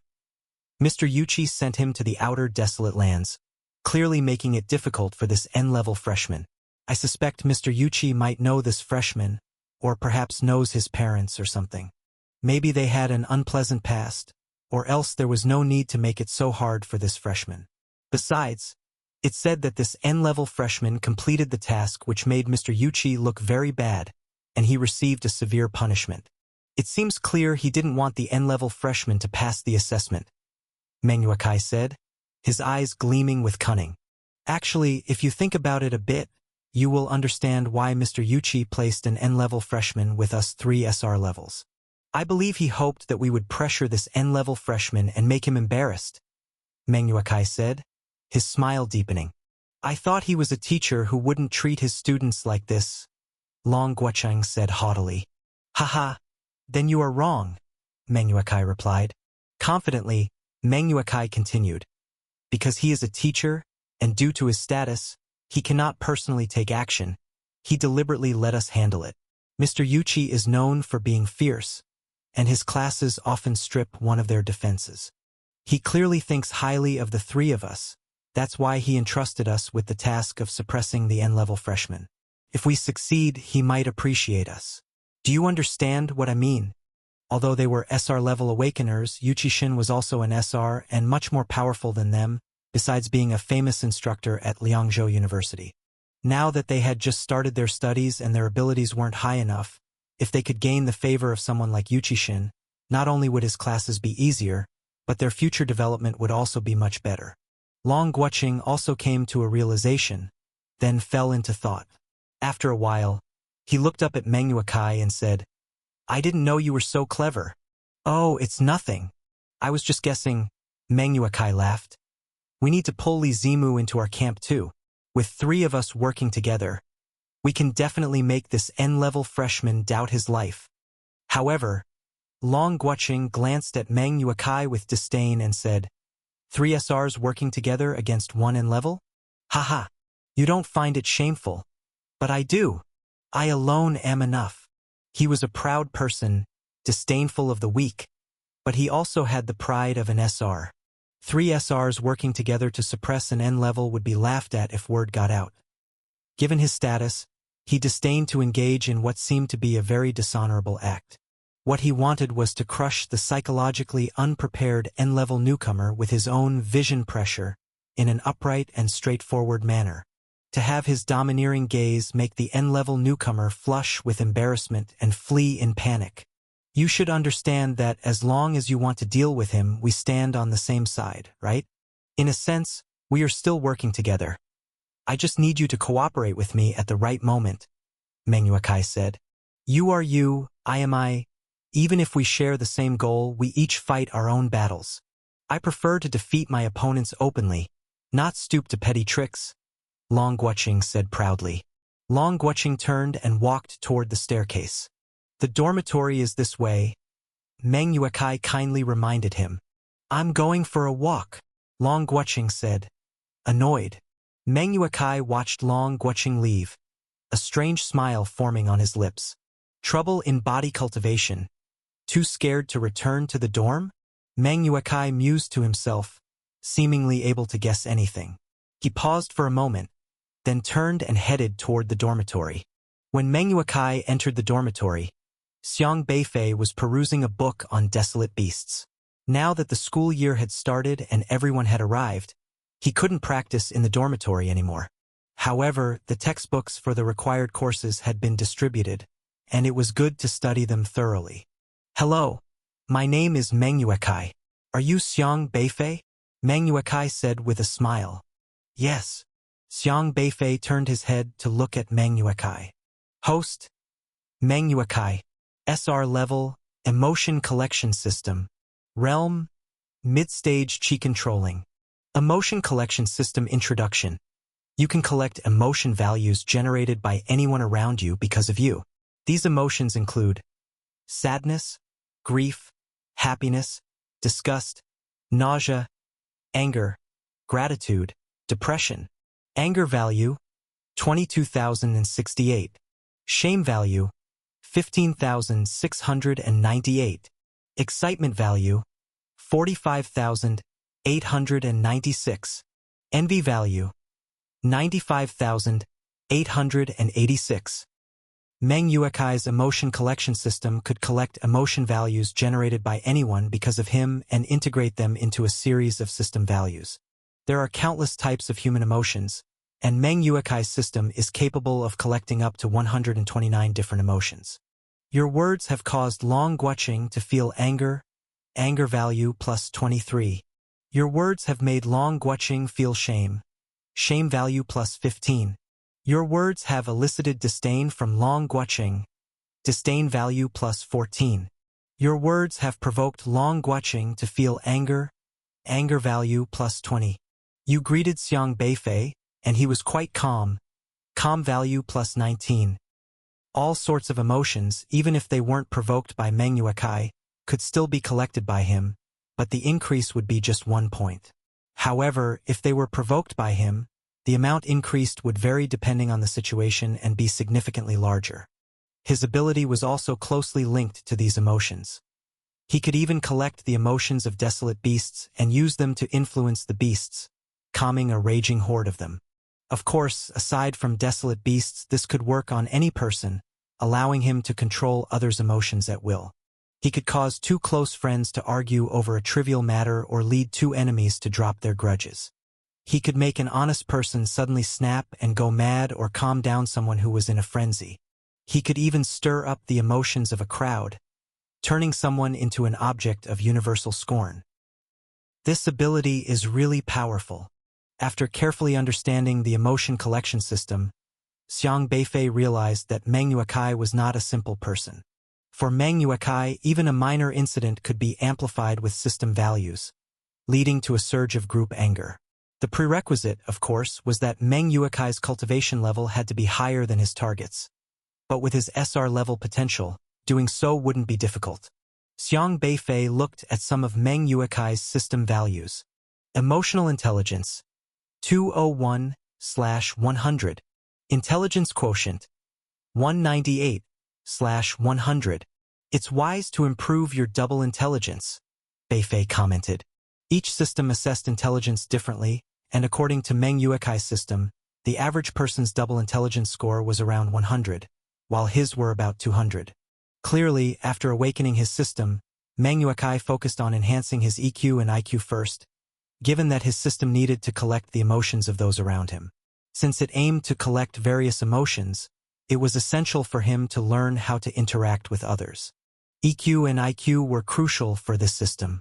Improving double intelligence was challenging and thankless, and most people, after awakening their systems, would usually use their systems to increase their own cultivation level instead of spending system values on double intelligence, especially EQ. But Meng Yuekai was different. He had initially used almost all his system values to elevate his EQ and IQ. Of course, his SR level system played a role, as higher level systems make it easier to enhance any aspect, while lower level systems offer fewer choices. Meng Yuekai sized up Xiang Beifei and after a moment of contemplation, cracked a slight smile, extended his hand, and said, "I've heard a lot about you. From now on, we'll be roommates, so please take good care of me." Xiang Beifei also reached out and shook his hand. "I really admire people with firm determination like you," Meng Yuekai said as he sat down on his chair, smiling at Xiang Beifei. "I hope we can be friends in the future and make progress together." Li Zimu, who was sitting nearby, was somewhat surprised and put down his book, turning his head to look at Meng Yuekai.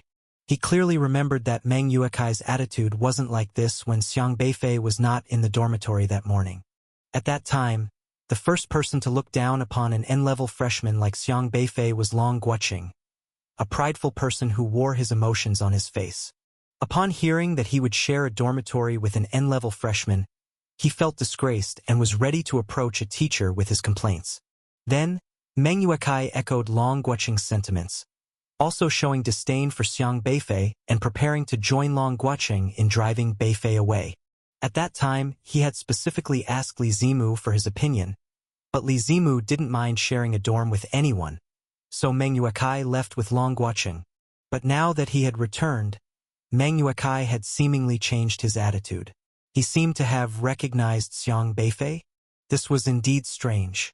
However, Li Zimu seemed to think of something and slightly furrowed his eyebrows. This dormitory didn't just have Meng Yuekai with high EQ and IQ. As a scholar with the help of an SR level system, Li Zimu was very intelligent, and his EQ and IQ were not lower than Meng Yuekai's. Li Zimu was good at reading people and had a vague understanding of why Meng Yuekai was behaving this way. Xiang Beifei frowned slightly. This guy doesn't seem to be planning to trouble me, as Li Zimu said. Does he? Is it because of Long Guoqing? Xiang Beifei noticed Meng Yuekai's current system log, and from the emotions he had just collected, it seemed that Meng Yuekai must have spoken with Long Guoqing outside the dormitory. Guoqing showed emotions such as anger, shame, and disdain. Xiang Beifei could probably infer from Long Guoqing's emotions what they had been discussing. It could only have been the humiliating incident which had turned the haughty young executive's face red. In other words, Meng Yuekai and Long Guoqing had talked about him and knew Long Guoqing had suffered a loss. So, Meng Yuekai had become cautious and decided not to provoke him right now? People with high emotional intelligence are really troublesome. Xiang Beifei couldn't help thinking. He would rather have Meng Yuekai be straightforward like Long Guoqing, looking down on him and picking a quarrel openly rather than beating around the bush so he could take care of him swiftly. But Meng Yuekai was smart. He probably realized he couldn't compete with a body cultivator like him in the chi controlling phase, so he didn't directly pick a fight, hid his disdain for N-grade individuals, and even spoke to him very politely. The kind of cleverness that allows one to sail with the wind is the most annoying. They smile at you on the surface, but who knows, they might stab you in the back the moment you turn around. Fine, it's best if you don't provoke me. Xiang Beifei's emotions were all in the other person's system value. It was best if they could live in peace. You don't bother me, I won't touch you, but if you dare to play any tricks, your system will be mine. The first day of school was the new student registration day, and it was also when upperclassmen were brimming with enthusiasm. Boys were happy, chatting about which cute freshman girl had high grades and how to approach her. Girls were rating handsome underclassmen with their best friends, discussing which celeb a freshman boy resembled. But aside from these superficial matters, the most talked about topic was about the outstanding new students, such as the 11 SR grade freshmen at the martial arts college. And then there was Xiang Beifei, the only N-grade new student to enter Liangzhou University in 10 years. Within Liangzhou University, aside from cafeteria ladies and janitors who were N-grade awakeners, there were no N-grade awakeners among the students. Xiang Beifei was the biggest exception. Throughout the summer vacation, when nobody was at the university, various rumors about this N-grade freshman circulated, and today another piece of news broke out. Heard through the grapevine. The source is reliable. It's certain without a doubt. The N-grade new student Xiang Beifei is actually a body cultivator. It is said that he started on this path at 5 years old. Everyone knows how perverse body cultivation can be during the chi controlling phase. 13 years of physical training? No wonder. I was thinking, how could he pass old Devil Yuchi's entrance assessment so easily, and even knock S-grade body cultivator Xiong Meng flying with a single punch? Xiong Meng only trained his physique for a year. It's normal he couldn't compare. His strength seems to be at the midpoint of the chi controlling phase. It took him 13 years to reach that midpoint. Geez, his talent is really trash. Maybe his parents realized he'd only be able to awaken an N-grade system even before he had an awakening system. His parents are probably N-grade awakeners themselves, right? Predicting that their son wouldn't have great talent upon awakening, so they got him started on body cultivation early. Indeed, his parents were quite prescient, realizing their son might awaken an N-grade system, so they hurriedly had him start body cultivation from a young age. An R-grade awakener could reach the midpoint of the chi-controlling phase in 1 year of cultivation, an S-grade in just 1 year could reach the late chi-controlling phase, and an SR grade after a year would already be in the meridian opening phase. Yet he, an N grade, took 13 years to reach the midpoint of the chi controlling phase. Compared to them, his talent is moving. Don't say that now, we still can't beat him. If we want to mess with him, we might have to wait 2 more years. Hee. Can't beat him, but doesn't stop me from looking down on this N-grade trash. When I see him, I can still scorn him with a few words.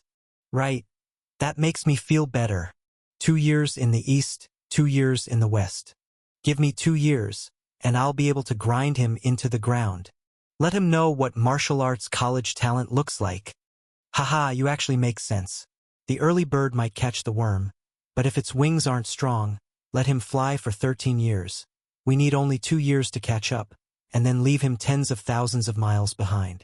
By the way, I also heard that the N-grade new student Xiang Beifei is rooming with 3 SR-grade awakeners. What? 3 SRs and 1 N living together? Isn't this N-grade freshman going to be traumatized by those 3 SRs? You're telling me. Poor guy, this is clearly a mix of an N-grade Loach and SR-grade Divine Dragons. Won't the little Loach end up feeling inferior to death? Geez, that dormitory assignment is quite cruel. That guy named Xiang Beifei probably feels tremendous pressure every day. Right? SR-grade awakeners are much stronger than Xiong Meng. Although they're in the chi-controlling mid-phase, they're as strong as common late chi-controlling phase folks. Not someone he, a body cultivator, could ever beat.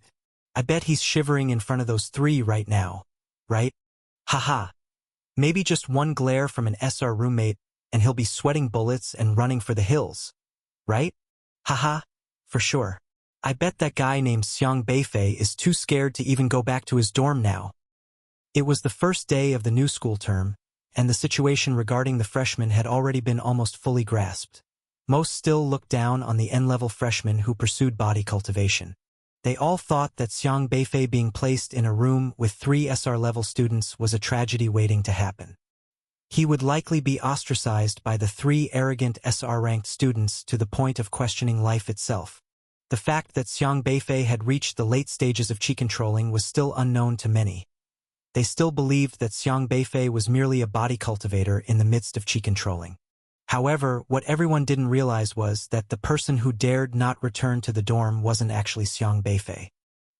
During dinner, Kong Shouwen asked with a worried face, "Are you okay, Xiang Beifei?" Kong Shouwen was also S-level and had enrolled in the same university as Xiang Beifei, but he wasn't rooming with Xiang Beifei. They lived in the same building, however, in dorm 501. Kong Shouwen had come specially to invite Xiang Beifei to have dinner together. "I'm fine," Xiang Beifei said. The 3 SRs in the dorm were all far from ordinary. If those 3 systems were to fully unleash their strength, they would all be extremely powerful. One was a scholar, one had high emotional intelligence, and one was cold and arrogant. Indeed, these 3 were formidable. But no matter how formidable they were not as formidable as Xiang Beifei. "I've heard about it. You're in the same dorm with 3 SR-level students. How great the pressure must be." Kong Shouwen expressed his concern. Awakeners at the SR level were revered by Kong Shouwen and the others as well. "It's no big deal," Xiang Beifei said. Right now in their dorm, there was someone who was under even greater pressure than him. Kong Shouwen sighed. "Such a pity. If it were any other S-level freshman, I could offer some help. But with SR level, I really can't help you out. I'm only at the early stages of chi controlling myself. The best thing you can do is to practice diligently," Xiang Beifei said. "But I know you're not just a body cultivator. What are you planning to do next?" Kong Shouwen understood Xiang Beifei, or rather, he knew the former Xiang Beifei better than anyone else. Those rumors outside could only be taken with a grain of salt. He hadn't been present at the last entrance examination and couldn't see the footage, so he was unclear about Xiang Beifei's strengths.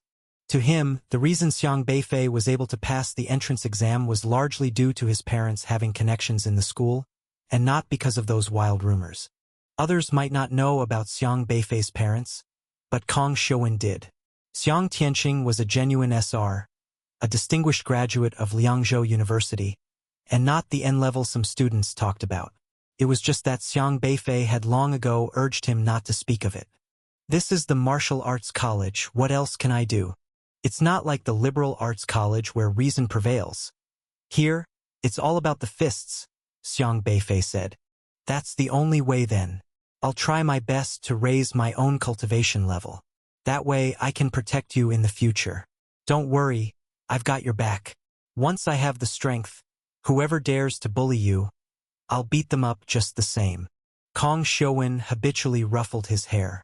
As an S-level, he believed that his cultivation would definitely improve faster than Xiang Beifei's. The two had grown up together since childhood. Kong Xiuwen had always looked after his buddy. In high school, with him around, few classmates could ever bully Xiang Beifei. Xiang Beifei just smiled and said nothing. However, he suddenly thought that Kong Xiuwen's cultivation was indeed too weak. He needed to give this guy a boost. Back in high school, it was no big deal for Kong Xiuwen to have a low cultivation level since he needed to focus on studying for university. But now that they were at university, especially at the martial arts college, having low cultivation was not acceptable. In the future, Kong Xiuwen was destined to be Bald Chong. His system also had great potential. He looked at Kong Xiuwen's S-level hair loss system, where Kong Xiuwen was currently undertaking a task, learn precarious, to make a single strand of hair weigh 1 milligram. System reward: lose 20 strands of hair. Kong Xiuwen's mother, Chun Xiuqin, possessed the Yi Jian Mei system. She had an ability called precarious, which made the opponent's hair become heavy. Kong Xiuwen's system was somewhat related to Chan Xiuqin's, and it seemed that Chan Xiuqin had taught precarious to Kong Xiuwen. It was clear that Kong Xiuwen could also cultivate precarious, but he had just started, aiming only to double the weight of a single strand of hair, which normally weighs about 500 micrograms for a 10-centimeter strand. Currently, Kong Xiuwen's cultivation level wasn't too high. He was just trying to double the hair's weight. Xiang Beifei actually wanted to help Kong Xiuwen with his system tasks, but Kong Xiuwen's tasks mostly depended on stimulating his own potential to lose hair. He still didn't know how best to be involved. For the university entrance exams, Kong Xiuwen had recently used his hair to exchange for items that enhanced his intelligence. Now, he had changed his cultivation direction towards martial arts, and his system had provided him with many martial arts abilities. The hair he lost wasn't just thrown away casually. Instead, it was collected for potential use. For instance, hair puppetry allowed him to control others using his hair. Once a strand of his hair was implanted into someone else, he could generally interfere with their actions. If his cultivation was high enough, he could directly puppeteer the person. 1,000 arrows fired enabled him to use fine, invisible strands of hair as arrows for attacks. Thunderous Rage allowed him to infinitely amplify the static electricity generated from the friction of hair on an enemy's body, turning it into the force of thunder and striking the enemy into doubting their life. All these abilities were what Kong Xiuwen was currently learning. Their power was linked to his cultivation level. Despite his system's unremarkable name, the martial arts path he chose had many powerful abilities. After all, he was an awakener whose strength increased as his hair decreased. Xiang Beifei was considering that he should help Kong Xiuwen more, to help him increase his strength sooner.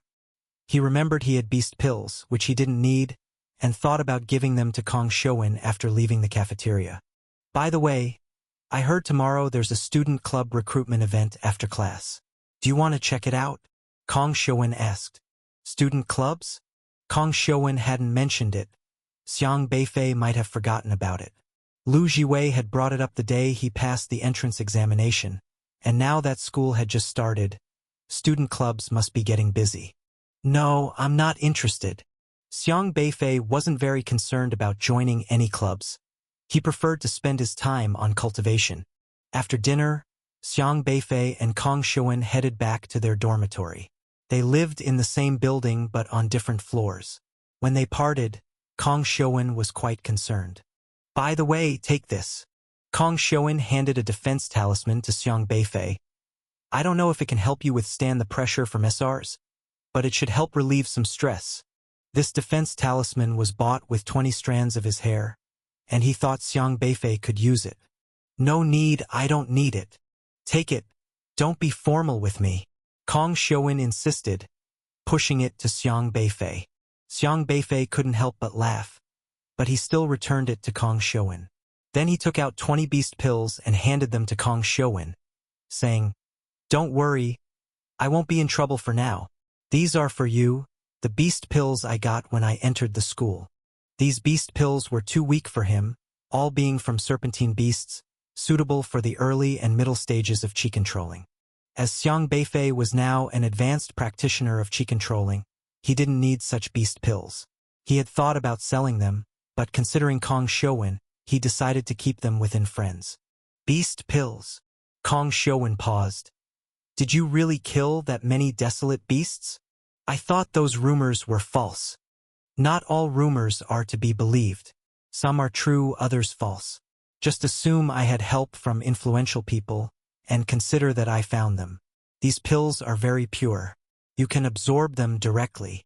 Xiaohe had removed any impurities from the beast pills, making them into pure spiritual power crystals usable by anyone, but Xiang Beifei didn't elaborate further to Kong Shouwen. As an S-level awakener, Kong Shouwen could see the value of these beast pills. He shook his head. Then you should use them yourself. My system is higher level than yours, and I have my methods to improve. You live with 3 SRs now, you're under more pressure than me. Well, the 3 SRs are manageable. I can't use these pills for now, and keeping them would be a waste. You can absorb them better. Quickly enhance your cultivation level, so you won't be at a disadvantage later at Liangzhou University, Xiang Beifei said. But enough, if you really care about me, focus on getting to the advanced stage of qi controlling first. You're only at the initial stage now, which makes you one of the weakest here at Liangzhou University. I'm luckier than you. Don't worry. Xiang Beifei waved his hand, planning to give the remaining beast pills to Lu Jiwei, since she also needed a boost. Looking at the 20 beast pills, Kong Shouwen was silent for a moment before accepting them. He then admonished, "All right, if you don't need them, then I'll use them first. Once my cultivation level increases, I'll go kill desolate beasts to help you. But if those 3 SR level guys bully you, you can talk to the counselor. Don't keep everything bottled up inside." He knew Xiang Beifei was someone who disliked fighting with others, which made it easy for him to be bullied.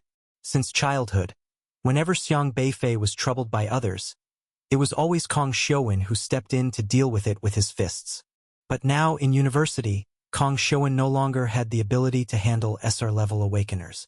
However, Kong Shouwen was aware that he was an S-level, and in his opinion, he progressed faster than the N-level Xiang Beifei. Therefore, he planned to rely on these beast pills to quickly enhance his cultivation, for only with his own strength could he better protect this guy. Then he could also use higher-level system items to help Xiang Beifei. Understood. Xiang Beifei nodded and waved his hand as he walked toward his dormitory. Watching Xiang Beifei's somewhat lonely figure, Kong Shouwen thought, "No, I must hasten my cultivation to see if I can try to contend with an SR. Otherwise, those 3 SR levels will turn this guy into a muggle." Though he was surprised about Xiang Beifei scoring high on the entrance exams, within the martial arts college, scores were not the most crucial aspect. Power was. He had never seen Xiang Beifei fight anyone and did not believe those unfounded rumors.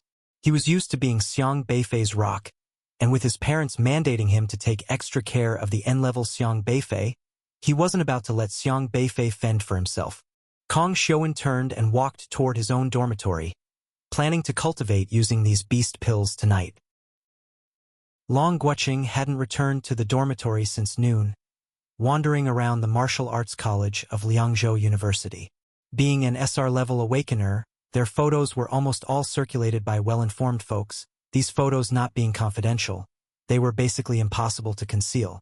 Not even a day into the school, and many already recognized what Long Guoqing looked like. In the afternoon, wherever he went, he was stared at by students. Many seniors whispered among themselves, and numerous freshmen revered him, greatly boosting his attention value. Watching his attention value soar, Long Guoqing's shadow over Xiang Beifei faded slightly. After all, he was a genuine SR-level awakener, admired by so many.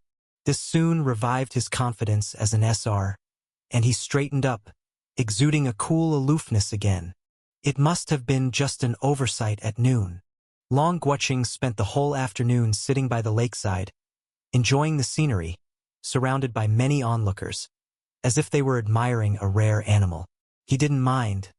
The more people watching, the stronger he became. He wished everyone would come and see him. Many students even secretly photographed him, then discussed it on the school forum. SR-level genius Long Guoqing sitting by the lakeside. His pose, his looks, his aura, simply stunning. Highly talented and handsome. How can someone be so perfect? The discussion thread was instantly pushed to the top. Exactly. I heard his family is very wealthy. A company president's privileged son. Just now, he glanced at me accidentally, and boy, my heart raced. Aren't you a guy? What heart-racing nonsense. I'm a girl, let me say. His gaze was domineering and aloof. He looked at me once and I couldn't help but blush. He's just like the male lead from those domineering CEO novels. Seems like he's popular with both men and women. Calm down, senior, you're almost graduating. Forget about the young ones. I heard this Long Guoqing is the SR genius dormitory mate of the N-level body cultivator Xiang Beifei. Geez, with his icy demeanor even giving one of those N-level freshmen a glance. That N-level fresher must be trembling, right? Indeed. His gaze is lonely yet noble, noble yet majestic, with the unique power of an SR adding to his aura. That N-level Xiang Beifei probably can't even sleep at night. Not just any N-level awakener, even if it were me, an S-level, sharing a dorm with 3 SR levels, I probably wouldn't be able to sleep. I think I'd panic and flee the dorm. Countless people on the forum were boosting the thread, thinking Long Guoqing would terrify the N-level freshman. However, nobody expected that the reason Long Guoqing was sitting by the lake and enjoying the view was because he had been so embarrassed by Xiang Beifei's gaze that he couldn't bear to stay in the dorm. It was only the first day of school, and Long Guoqing wasn't yet familiar with Liangzhou University. He felt overwhelmed by Xiang Beifei's aura, so he could only sit by the lake. Since many wanted to see him, he let them. He had sat by the lake all afternoon, thoroughly appreciated by many, his spotlight value skyrocketing rapidly. So many admired and envied him, making him quite proud. His inner doubts had all but vanished. That was until he opened the forum and saw the discussions about the N-level freshman afraid to stay in the dorm. And he was immediately ashamed, his face turning red. These words were too humiliating for him. Felt as though he was being slapped across his face. Then his face turned red again. Don't panic. Don't panic. Long Guoqing told himself to calm down, as university life had to continue. It was only the first day. He couldn't already be flustered. How would he get through the rest in the future?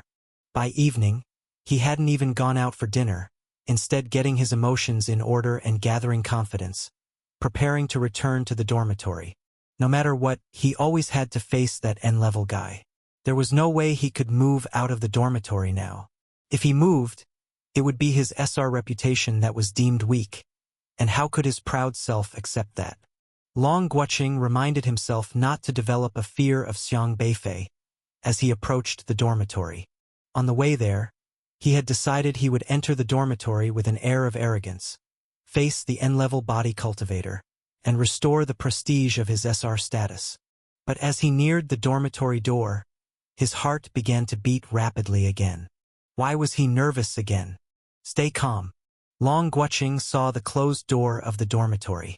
Good. He's not here. He's not here. Great news. Long Guoqing instantly relaxed, quickly did a facial verification, opened the dormitory door, and rushed inside. Everyone else had gone out for dinner.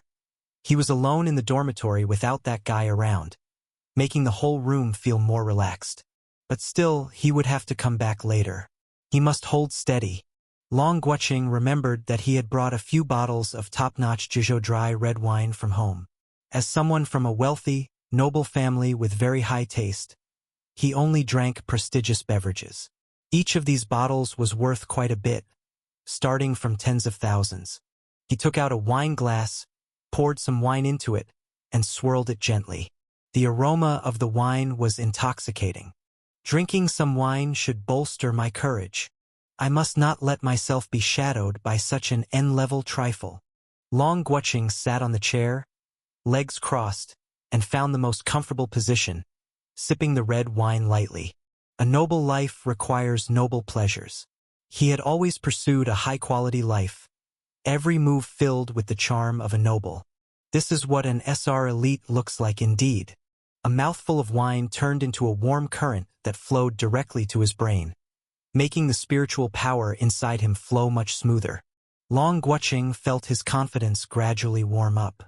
An N-level loser is just an N-level loser.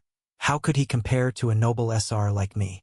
Long Guoqing's blood heated up again, his courage growing, and he was even eager to face Xiang Beifei for another 300 rounds. Drinking really does embolden me. Later, he would definitely not dread Xiang Beifei anymore. He shook his glass once more, preparing to take another sip to further increase his courage. Wait till you come back. I'll show you. Long Guoqing felt he could now fully face that N-level body cultivator, his confidence soaring to an unprecedented level. But just then, Xiang Beifei had finished saying goodbye to Kong Xiuwen and walked into the dormitory, his puzzled gaze falling on Long Guoqing. Long Guoqing reflexively trembled, his body involuntarily shivering. The wine in his mouth sprayed everywhere, nearly choking him. Damn! So much for that courage. Long Guoqing originally thought he was prepared to face Xiang Beifei, but as soon as Xiang Beifei entered the room, he involuntarily began to feel afraid, completely losing his composure in an instant. Damn! What's going on? Wasn't he ready? Yet he still lost his composure. Had he already developed a psychological shadow over this N-level newcomer? Long Guoqing's face seemed to involuntarily flush red. He quickly averted his gaze, placed his wine glass on the table, and wiped the wine that had splashed onto his sleeve, boiling with anger inside. Xiang Beifei felt it strange. He hadn't actually done anything to Long Guoqing this time, nor had he used vision pressure on him. He had just entered the dorm, saw there was someone there, and just like any normal person, casually glanced to see who it was. Why such a big reaction from Long Guoqing? Such a fuss over nothing, really? Xiang Beifei didn't care, and just walked to his own seat. Their dorm was a 4-person room, with the usual loft bed over desk setup, and Xiang Beifei's desk was directly opposite Long Guoqing's. He sat down at his desk with his back to Long Guoqing. Between their chairs was a corridor less than 2 meters wide. Long Guoqing was still using a tissue to wipe his shirt that had been splashed on the floor. He wanted to use vision pressure on Xiang Beifei again, but for some reason just as he was about to turn his head and glare at Xiang Beifei, the embarrassing scene from noon surfaced in his mind again. Humiliation. Long Guoqing hurriedly looked away, while also feeling extremely irritated. Calm down. He wouldn't dare do anything to him. This is a dorm. There are no teachers here. He wouldn't dare to throw a punch. Wait, why am I thinking like this? Am I actually afraid of him? He, a prestigious SR Awakener of Liangzhou University. A high-profile system Awakener admired by countless girls. Afraid of a mere N-level Awakener? Hadn't he seen how the forums praised him? However, when Long Guoqing thought about that phrase on the forum, that N-level Awakener must be trembling in front of the 3 SRs. Trembling? Trembling. Damn. The more Long Guoqing thought about it, the more ashamed he felt. Everyone thought he would make the N-level Awakener tremble in fear, but why did the phrase trembling sound so grating to him? Li Zimu and Meng Yuekai hadn't returned yet, and only Xiang Beifei and Long Guoqing were in the dorm. Xiang Beifei was flipping through a book, looking at a university textbook. It was just issued today, and he was starting to read it. Shhhh. Shhhh. Neither of them said a word.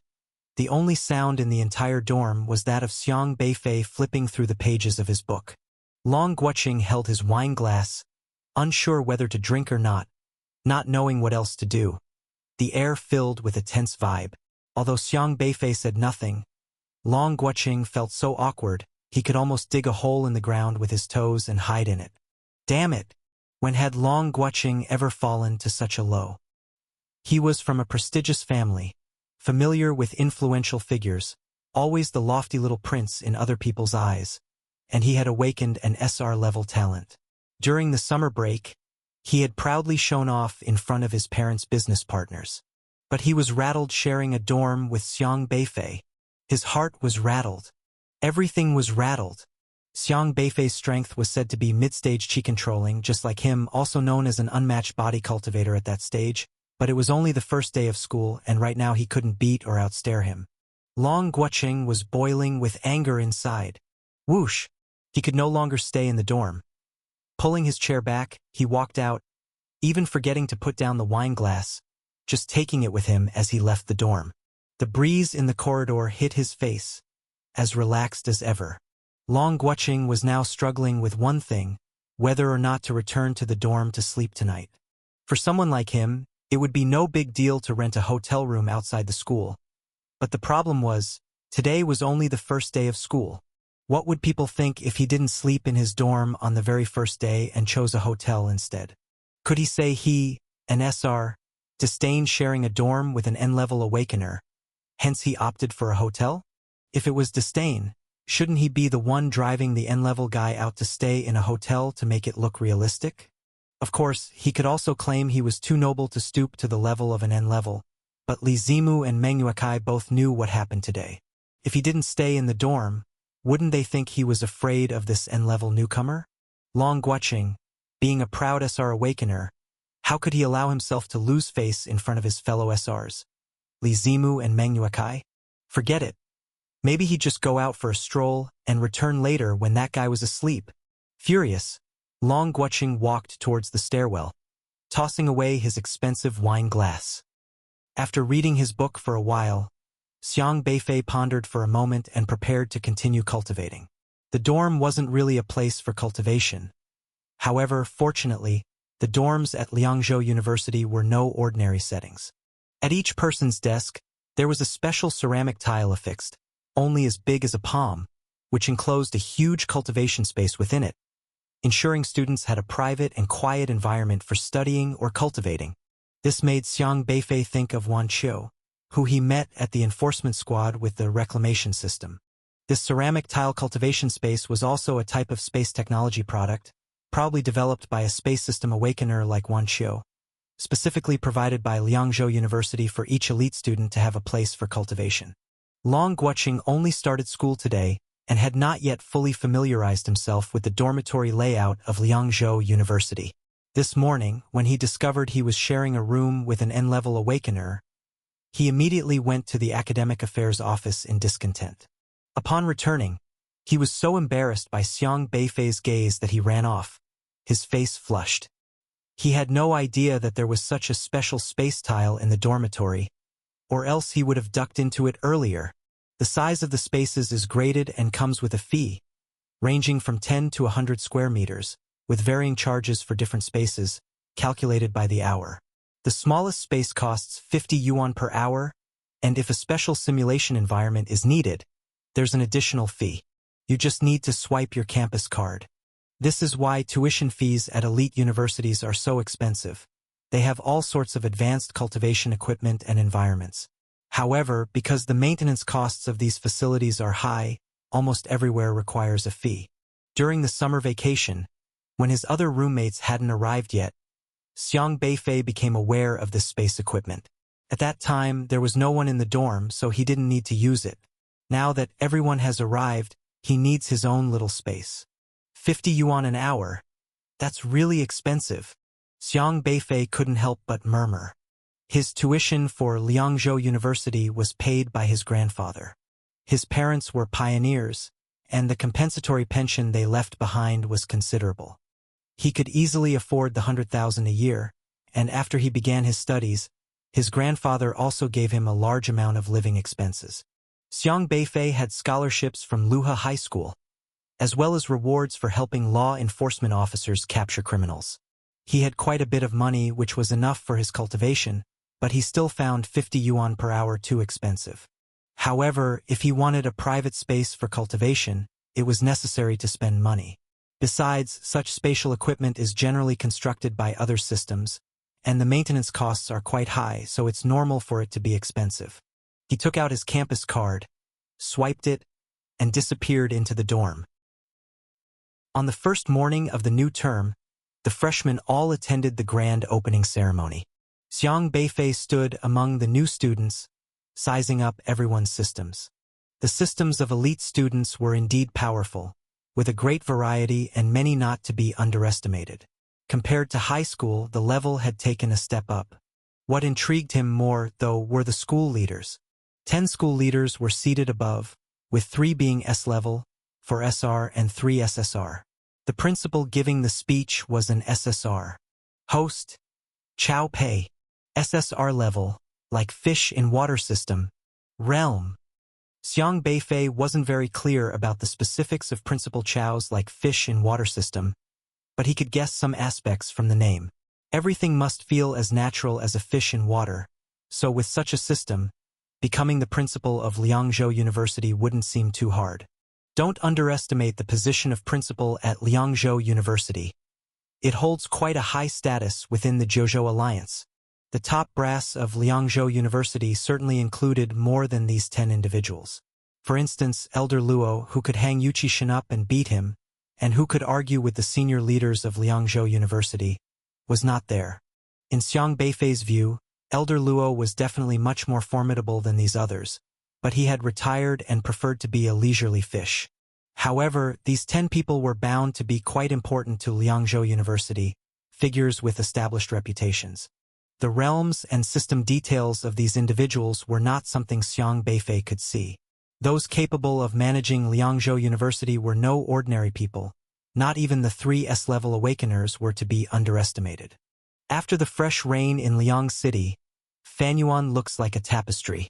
You all are elites from across Zhouzhou, gathering here from the farthest corners of the land.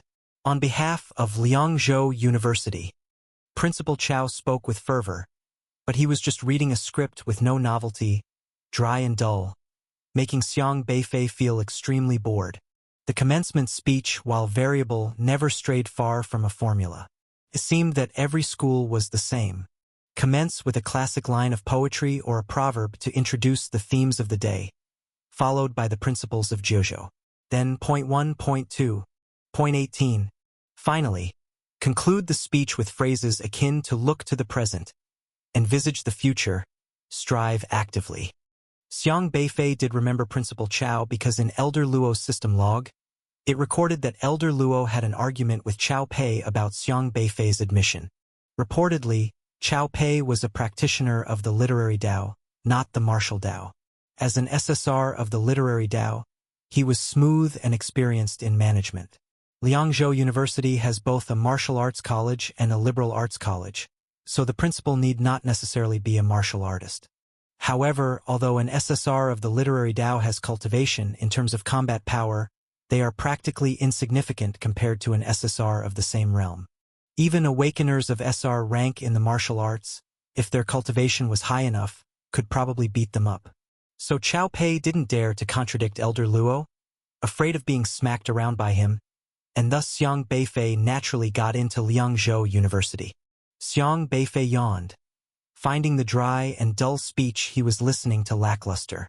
However, as he turned his head nonchalantly for a glance, he noticed the new fellow students around him. Every one of them looked at the principal with fervent, even worshipful eyes, as if Principal Chao had said something truly inspiring.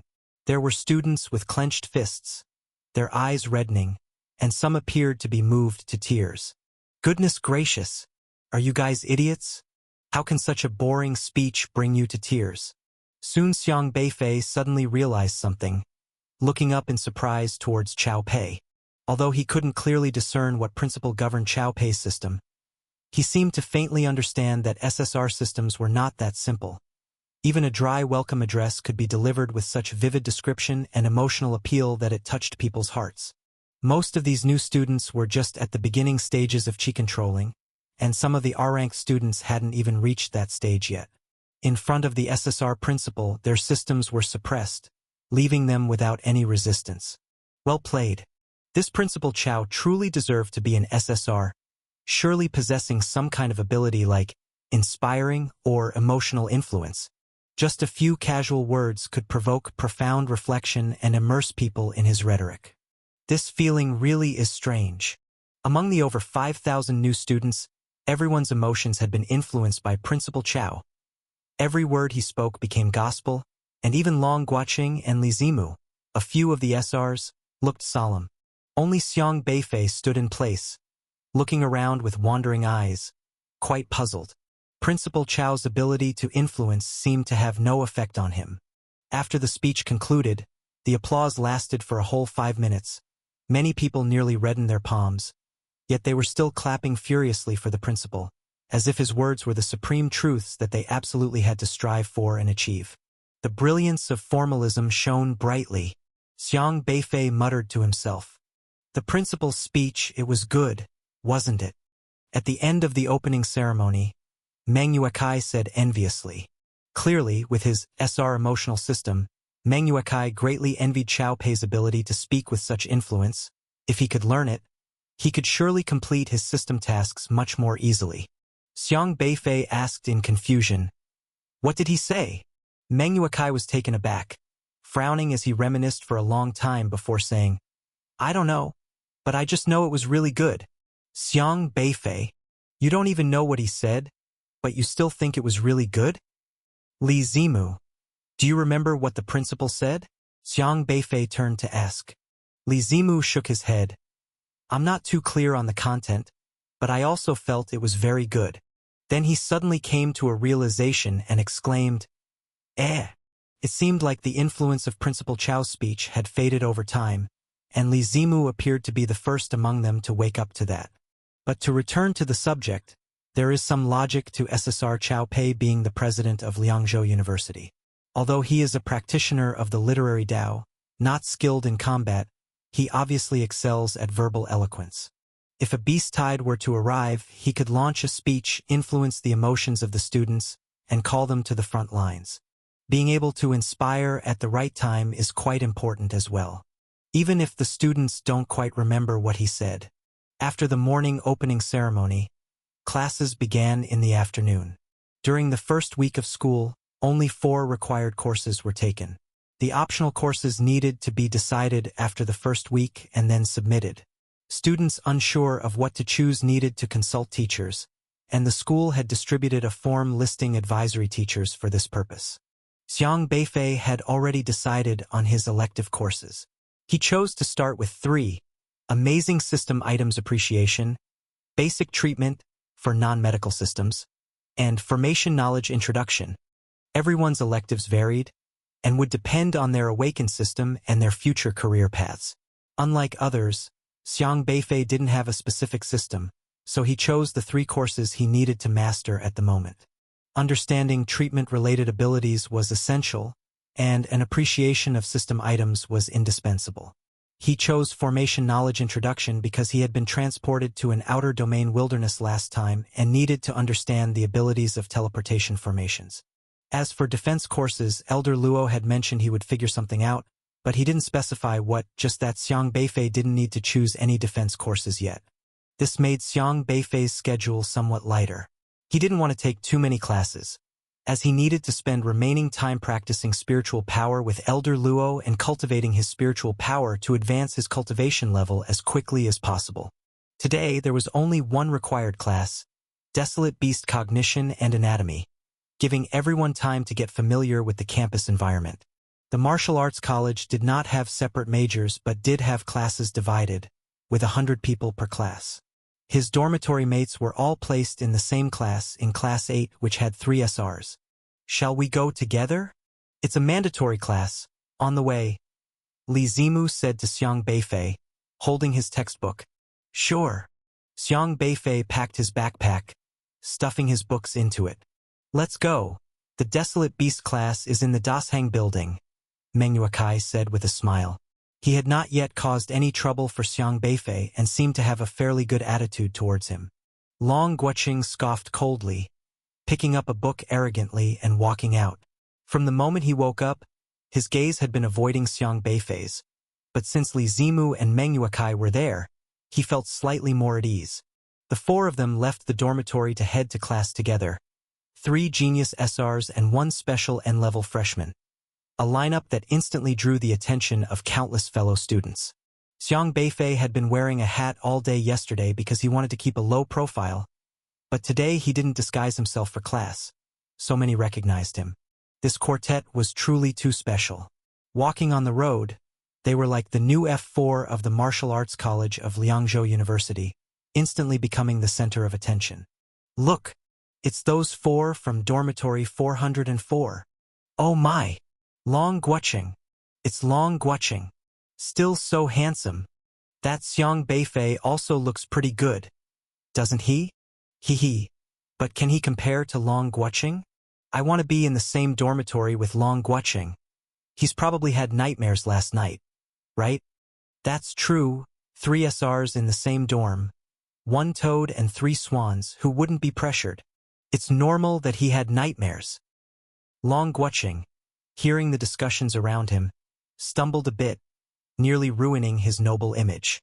The words of these people felt like slaps to his face, causing it to burn in pain. Strength. Strength. Just wait. I will make sure you turn and flee before me in front of everyone. Long Guoqing was irate. He was proud and thus disdained using schemes against Xiang Beifei. Using petty tricks to secretly sabotage Xiang Beifei would only bring him, an SR, more shame.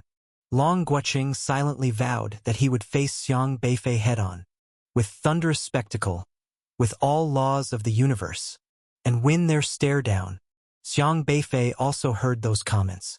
Now everyone knew he practiced body cultivation, but among the freshmen, none dared to provoke a body cultivator like him. This saved him some trouble, as he had no interest in dealing with these new students. For these freshmen, S-tier awakeners were only at the early stage of chi controlling, and SR tier at the middle stage. Their system items were useless to him. Of course, if anyone was foolish, he would gladly take their rewards to feed to Xiaohei. Xiaohei had a good appetite, accepting anything, and since he, as a body cultivator, had poor natural talent, nobody could suspect it was him. The attention on Li Zimu and Meng Yuekai was comparatively lesser, but only in relation to the N-level Xiang Beifei and the aloof Long Guoqing. After all, they were still SR geniuses and could not be underestimated. Li Zimu was relatively quiet and gentle, liking nothing more than reading. Yet he could discern a person's traits from their writing and was quite accurate in seeing people for who they were. He was present during yesterday's incident between Xiang Beifei and Long Guoqing and had a slight understanding of Long Guoqing's current mood, though he chose not to point it out. Meng Yuekai, on the other hand, was cheerful and outgoing, happily chatting with other students. He had high emotional intelligence, and when interacting with S-tier and R-tier students, he maintained a calm demeanor and spoke appropriately, which flattered those of lesser talent. Your conversation invigorated Zhang Cheng, excitement level +20. He was tactful, knowing exactly what to say to better accomplish his system's missions. The 4 were watched all the way to the classroom. The classroom was large. Meng Yuekai chose a middle seat, conveniently placed for conversations with his classmates to accumulate system points. Li Zimu liked reading, so he sat in the front row. Long Guoqing initially wanted to sit in the foremost middle seat because he needed to be in the spotlight, but noticing that Xiang Beifei had taken the last row behind him, meaning he would end up looking at him during the class.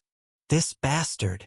Long Guoqing gritted his teeth, feeling as if he were sitting on pins and needles, and without another word, took a seat at the nearest spot. It's a pity that Kong Xiuwen isn't in the same class as me. Xiang Beifei was in freshman class 8, while Kong Xiuwen was in class 11. He was still accustomed to sitting in the last row with Kong Xiuwen. Having a familiar person around was somewhat more convenient. The classroom was noisy, but soon a man walked in, and everyone quieted down. Xiang Beifei looked up at the man standing on the podium and saw the interface of his system, suddenly pausing in surprise. Host, Su Yang. S-level, mutation system, realm. Meridian opening middle stage. Su Yang? Xiang Beifei stared at the man before him in astonishment. Su Yang, was it really him? He confirmed the man's system interface several times, worried that he might have mistaken the person later on. But the system's display was crystal clear. It was indeed the same person who had attacked him with a mutant canine that day. That night was dark, and Xiang Beifei hadn't gotten a clear look at the person's face, but he had memorized the interface of the assailant system. The S-level mutation system was exactly the same except that the person's power had progressed from meridian opening initial stage to the middle stage. This person is actually the Desolate Beast Cognition and Anatomy teacher? Xiang Beifei was shocked to his core. He had thought that Su Yang might be from some organization associated with his father, but he never imagined that this person could be a university teacher, and he was teaching his class, no less. Wait, if he was a teacher at Liangzhou University, then why didn't Lu Jiwei know someone named Su Yang before? At that time, Lu Hong had checked for anyone named Su Yang registered in Jizhou. There were approximately 10,000 people with the same name and surname, making it impossible to determine who it was. However, by all accounts, Lu Jiwei should have heard of him. Xiang Beifei focused on Su Yang before him. Last time, he had only caught a glimpse and didn't even see the man's face. This time, he needed to reacquaint himself with this person. Su Yang was probably in his 40s, about the same age as Lu Hong, with a crew cut. His features were relatively ordinary, the kind that would not stand out in a crowd, except for his thick eyebrows, which were his most memorable feature. Hello, students. I am the Desolate Beast Cognition and Anatomy teacher. My name is Su Yang. You can call me Mr. Su. Su Yang smiled as he scanned the whole classroom, his gaze casually sweeping over Xiang Beifei, pausing briefly for a second before moving on. The classroom quieted down. Everyone was attentive during the first class, especially since this subject was quite unique. They had learned about desolate beasts in a very general way in high school and had almost never seen a real one. But in university, they needed to come into actual contact with these creatures. Standing at the podium, Su Yang looked over the class with the roll call list in hand and said with a smile, "For the first lesson, I suppose no one would miss it, but I still need to call the roll, just to get to know the new students. When I call your name, please stand up. I'm sure everyone also needs to get to know each other. Let's see, number 1, Zhao Shulan. Present." The one who stood up was a tall girl who had awakened the S-level flower sorrow system. She could communicate with all kinds of flowers and also control any flowering plants. People with such abilities were very useful in the outer desolate territories because there weren't only dangerous animals out there, but also various dangerous plants, and her power could counter many plant-type desolate beasts. Number 2, Yi Chun. Present. The student who stood up was a boy who had awakened the R-level, all heavens understudy system, which relies on acting in minor roles across various heavens to complete tasks. Su Yang was calling roll up front, while Xiang Beifei rested his chin on his hand, thoughtfully observing Su Yang. He was browsing through the other system logs, hoping to find some clues within Su Yang's system logs. System logs were Xiang Beifei's most direct method of understanding a person, because almost everything that one did as system tasks could be found within their system log. The incident that night happened too suddenly. Xiang Beifei didn't have time to check Su Yang's system log. He only remembered that this mutation system could induce a temporary mutation in living beings. For instance, the mutant dog that had attacked him wasn't considered a desolate beast but was merely a stray dog whose abilities had been forcefully enhanced. And once those abilities faded, it would revert back to being a stray dog. You dissected a mountain splitter ant and obtained the mountain splitter ant's mandible, mutation value +10.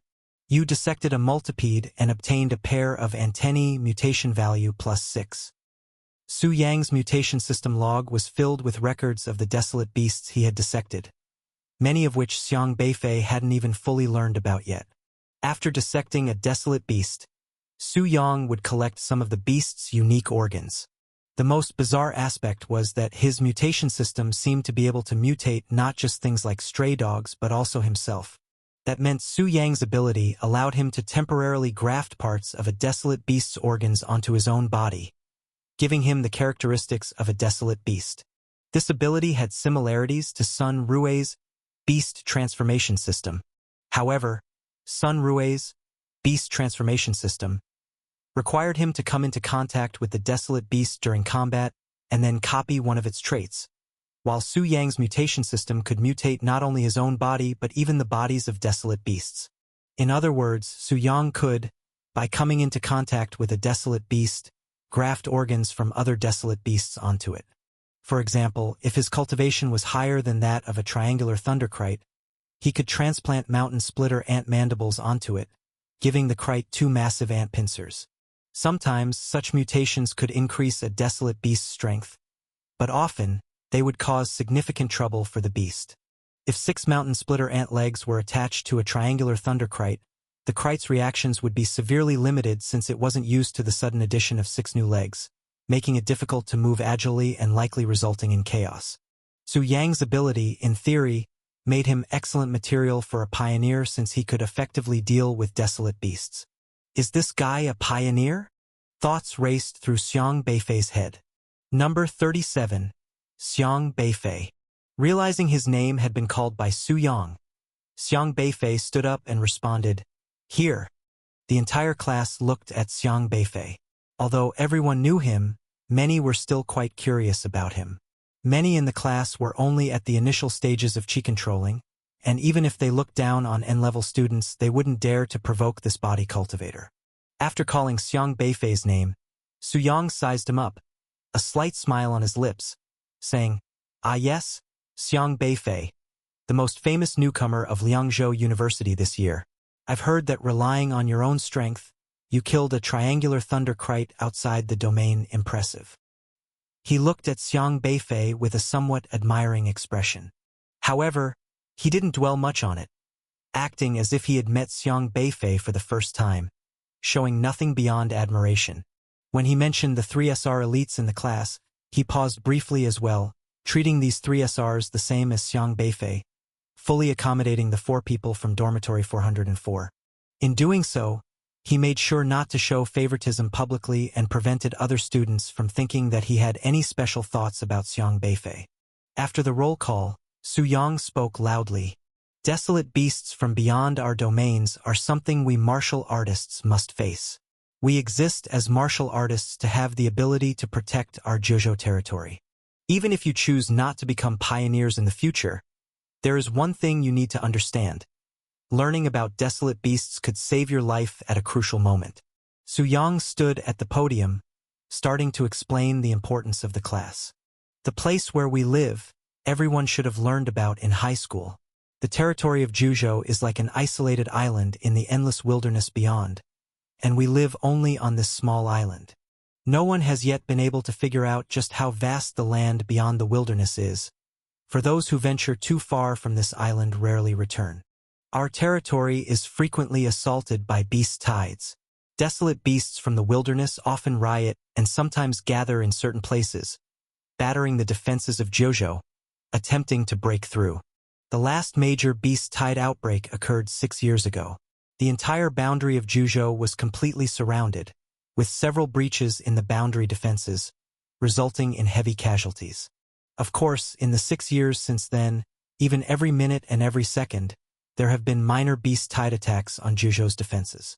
These minor beast tides do not break through the defenses, so they're not taken too seriously, but we must not be careless. Once there is a large-scale outbreak of the beast tide, the defenses will absolutely not hold. At that time, no matter your profession, as long as you are martial artists, you must answer the call of duty and rush to the front line of Jojo's defense, following commands to fight. At that moment, if you have a detailed understanding of each desolate beast, your chances of survival when the beast tide comes will be greatly increased. This is not a joke. This is the awareness you must have as martial artists." Su Yang's words were serious, emphasizing the importance of the class, and everyone started to pay attention. Indeed, learning about desolate beasts is crucial. It can save your life at critical times. In this class, I will teach you about common desolate beasts, their weaknesses, and the methods to deal with them. You all must master this. Our school has a research institute for desolate beast technology, where a group of people specialize in creating various tools to deal with desolate beasts. I will also introduce these tools to you in the future. Regarding this matter, Xiang Beifei probably had the most to say since when Yu Qixin threw him into the wilderness outside the domain, he didn't carry any tools, unlike Guohan and Sun Rue, who were well equipped. After a while, Su Yang's tone changed and he looked at Xiang Beifei, saying, Xiang Beifei, you must be the only student in the class who has been to the wilderness outside the domain and has truly fought with a desolate beast. I believe many are curious about you. Today's class is about the knowledge of desolate beasts. Last time, you defeated a triangular thunderkite, which is as powerful as a chi-controlling awakener at its peak, which is indeed no simple feat later on. I would like you to share your experience in killing the triangular thunderkite. Xiang Beifei slightly frowned, then said, Teacher flatters me. I still have much to learn compared to you. I dare not speak out of turn. Haha, humility is a virtue. We are all here to learn about desolate beasts. It's okay to make mistakes. Su Yang had no idea that Xiang Beifei had already recognized that it was he who had controlled the hounds to attack that day. At the time, he had hidden his tracks very well and did not expect someone who had not even reached the chi-controlling stage to recognize him. However, he did not expect that Xiang Beifei had already seen through his system clearly. Right now, Xiang Beifei still had no way to find any trace within Su Yang's system because relying solely on Su Yang's system tasks. The intentions of the other party that day could not be determined. This was very puzzling. Why would Su Yang be a college teacher? And to be teaching his class? No, he must go ask Elder Luo later.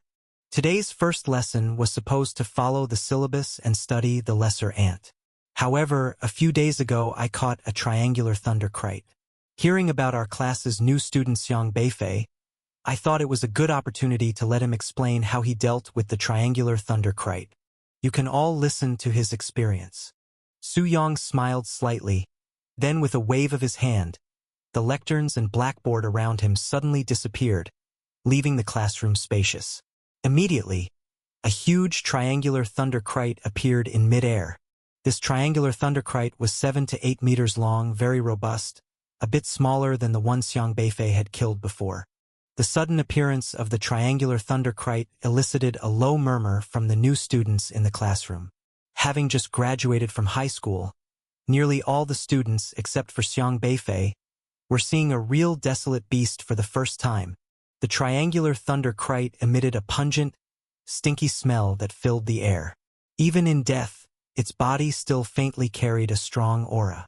After all, it had the strength of a late-stage chi-controlling period, imposing a great pressure on these beginners. Several girls sitting in the front row even turned pale, covering their noses and leaning back, trying to distance themselves from the fierce-looking desolate snake. Even Long Guoqing, Li Zimu, and the other 2 SR Awakeners frowned at the sight of the triangular thunderkite. Its formidable presence even in death made them wonder if it were alive. Thinking this, Long Guoqing couldn't help but turn to look at Xiang Beifei. After a glance, he looked away and thought to himself, this guy, he actually managed to kill this kind of snake? Seeing the reactions of the new students, particularly the disgusted expressions of the girls, Su Yang said, Today is your first encounter with a desolate beast. It's understandable to feel this way, but remember, by choosing the martial arts college, you are a martial artist. Desolate beasts are something you must deal with. You have to learn to adapt to their presence.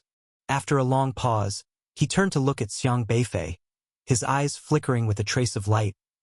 Then, student Xiang Beifei, could you please come to the stage and explain how you recognized and killed the triangular thunderkite? Xiang Beifei contemplated. He had killed a triangular thunderkite during the school entrance assessment, and while students were not freely allowed to view the video archives, teachers could. That meant Su Yang must have seen that particular footage as well. He had killed a triangular thunderkite during his own entrance assessment, and, by coincidence, Su Yang had also killed one just a couple of days ago. He didn't believe it was a mere coincidence. But Xiang Beifei stood up nonetheless. The other party obviously had some purpose in coming, just like the last time when he sent a mutant hound to attack him, seemingly to test his talents. This time the situation was probably similar. Su Yang thought that Xiang Beifei had not noticed this, so it was only natural for Xiang Beifei to let Su Yang continue to believe that. Feigning ignorance was the best way to investigate this guy. Okay. He walked towards the lectern. Many eyes followed Xiang Beifei. Up to now, because no video had leaked, whether Xiang Beifei had truly killed the triangular thunderkite was mostly hearsay with various versions and hard to confirm. They too wanted to see firsthand what experience the reputed practitioner of body cultivation, who had been training for 13 years, could share. Xiang Beifei eyed the huge triangular thunder kite in front of him. Then his gaze turned somewhat surprised. Because the triangular thunder kite was intact with no apparent wounds. It had not died because its eyes were gouged out. Its eyes were still emitting a blue, eerie glow, unharmed. But it was dead, and Xiang Beifei had no idea how. After pondering for a moment, Xiang Beifei inquired, "How did you kill it, teacher?" Su Yang smiled slightly. "That's for you to tell everyone. The method teacher used to kill this triangular thunder kite differed from mine," Xiang Beifei said. Su Yang nodded. "I had encountered it in the outskirts of a desolate area outside the domain, and thinking it could be used as a teaching tool, I killed it using other methods to keep its corpse as intact as possible. However, my method is obviously not the best one because my strength is stronger than its, allowing me to suppress it with my cultivation level. But if you haven't reached the meridian opening stage, then you must do it the regular way." What he said was reasonable. The cultivation level of a university teacher was at least at the meridian opening stage, so dealing with a late-stage chi-controlling triangular thunderkite was quite simple. Xiang Beifei said, "The scale armor all over the triangular thunderkite is very tough, and it's impossible to penetrate its defenses relying solely on the power of someone in the chi-controlling stage. It has a very powerful method of attack. Those eyes can shoot out lightning, and if hit, one's body would suffer burns and numbness. So, to kill it, you must avoid the lightning, then poke its eyes blind." Su Yang seemed to have grasped a key point and asked, "So, you were once hit by its lightning?" "Yes, but I held up against it. I'm a practitioner of body cultivation. Teacher, have you forgotten?" Xiang Beifei said. The other freshmen suddenly understood. The fact that Xiang Beifei practiced body cultivation had long been well known. His natural strong defenses would allow him to withstand a lightning strike without surprise. Su Yang nodded slightly, but there seemed to be a trace of doubt in his eyes because he had not seen Xiang Beifei getting struck by lightning in that video. But he quickly thought that, according to the rumors, Xiang Beifei had killed 2 triangular thunderkites, but only one was recorded. Perhaps he was hit during the first encounter, and so he did not dwell on it. Meng Yuekai glanced around below and raised his hand. "Teacher, I heard there was a video at the time. Why can't you let us watch how student Xiang Beifei killed the triangular thunderkite? As a teaching video, it would allow all of us to learn and refer to it in the future, wouldn't it?" His words garnered the agreement of many, as seeing is believing, but hearing is often deceptive. Everyone was talking about Xiang Beifei's slaying of the triangular thunderkite, yet only the 200 people who were present had actually seen it, and they could only describe it with words. "The student records at our school are confidential. You'll need to apply for access, which is beyond my capabilities. You might try reaching out to Mr. Yuchi, who is in charge of the training course," Su Yang explained. But he too fell into contemplation because under normal circumstances, the video of Xiang Beifei killing the triangular thunderkite would indeed be used as teaching material for the students. However, for some reason, the school had decided to keep the video under wraps. In that video, the method Xiang Beifei employed to kill the triangular thunderkite was so exemplary that it could be included in textbooks, serving as a model for chi-controlling phase practitioners facing the triangular thunderkite. Of course, while the model was exemplary, actually encountering a triangular thunderkite and defeating it as cleanly as Xiang Beifei did would be very difficult for practitioners in the later stages of chi controlling. Xiang Beifei glanced at Meng Yuekai, then at Su Yang. SR-level Meng Yuekai seemed very interested in him, appearing to want to study him, which he was aware of, but Su Yang was a different story. The decision to seal away the video was made by Elder Luo, who did not want Xiang Beifei, being new to the school, to be thoroughly studied and scrutinized by too many others, which would put him at a disadvantage among the students. University teachers indeed have the right to access and observe, for they can apply to view it even if they can't disclose any secrets. Xiang Beifei didn't mind the teachers watching, but the sudden appearance of Su Yang made him wary. "I noticed the teacher didn't kill the triangular thunderkite by blinding it, so how did you kill it?" Xiang Beifei asked Su Yang seriously.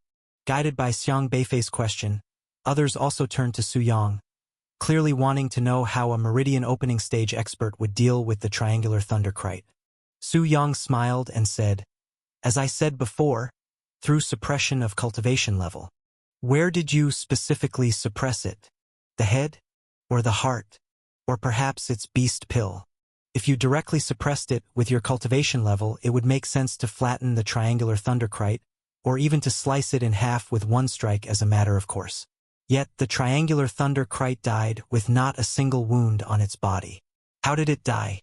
Did the teacher use some special ability? Can you tell us? Xiang Beifei asked earnestly. Practitioners at the Qi controlling phase cannot break through the triangular thunderkite scale armor, but it's an easy task for those at the meridian opening phase to tear those scales. The fact that the triangular thunderkite died without any injuries indicated that this person's means of slaying it was highly skilled. Su Yang's brow furrowed slightly. He hadn't expected Xiang Beifei to turn the questions back on him, and in such detail. Everyone possessed a system which needed to be kept secret. What ability one used to kill was a personal secret. Unless you are an awakener like Sun Rue and Guohan, whose system powers are very obvious, and one could roughly guess the system type upon seeing them in action. However, some people, even when they act, would not let others guess their system type, like Elder Luo and Li Nanxing. When they fight with others, no one could guess their system type. Certainly, Su Yang had no intention of elaborate explanations to the students about how he killed the triangular thunderkite, as it involved his capabilities. Yet, as a teacher responsible for teaching about desolate beasts, it wouldn't be appropriate for him not to explain. After a moment of pondering, Su Yang spoke. "I have a deep understanding of desolate beasts, and have a set of special methods to deal with them. So, is the teacher's awakened system specifically designed to confront desolate beasts? That is it a desolate beast type of system that can cause special damage to desolate beasts? My senior son Rue, who protected me last time outside the domain in the desolate wilderness, had a system that was very adept at dealing with desolate beasts. Is the teacher's system of that type?" Xiang Beifei asked subtly. The beast transformation system awakened by Sun Rue was something many people could guess. He was quite an obvious awakener, and it was not a secret. Speaking out about it wouldn't really affect Sun Rue's system missions. Xiang Beifei, in fact, knew what Su Yang's system was, and understood the capabilities of his system very well. However, since Su Yang had previously sent a strange hound to test him, and now was clearly intending to investigate him, Xiang Beifei was not about to make it easy for him. This man had attacked him before, and now suddenly he had become his teacher. Furthermore, the first class was pointedly about capturing a triangular thunderkite for him to share his experience, which appeared to have an ulterior motive. Xiang Beifei needed to lead the whole class to understand what type of system Su Yang had, to put him at a disadvantage and see if he could uncover anything else. If Su Yang had secrets he didn't wish others to know, he certainly wouldn't want too many people to become aware of his abilities. Xiang Beifei's thinking was simple. If you wish to probe my secrets, then I will lead others to probe yours. It's only fair.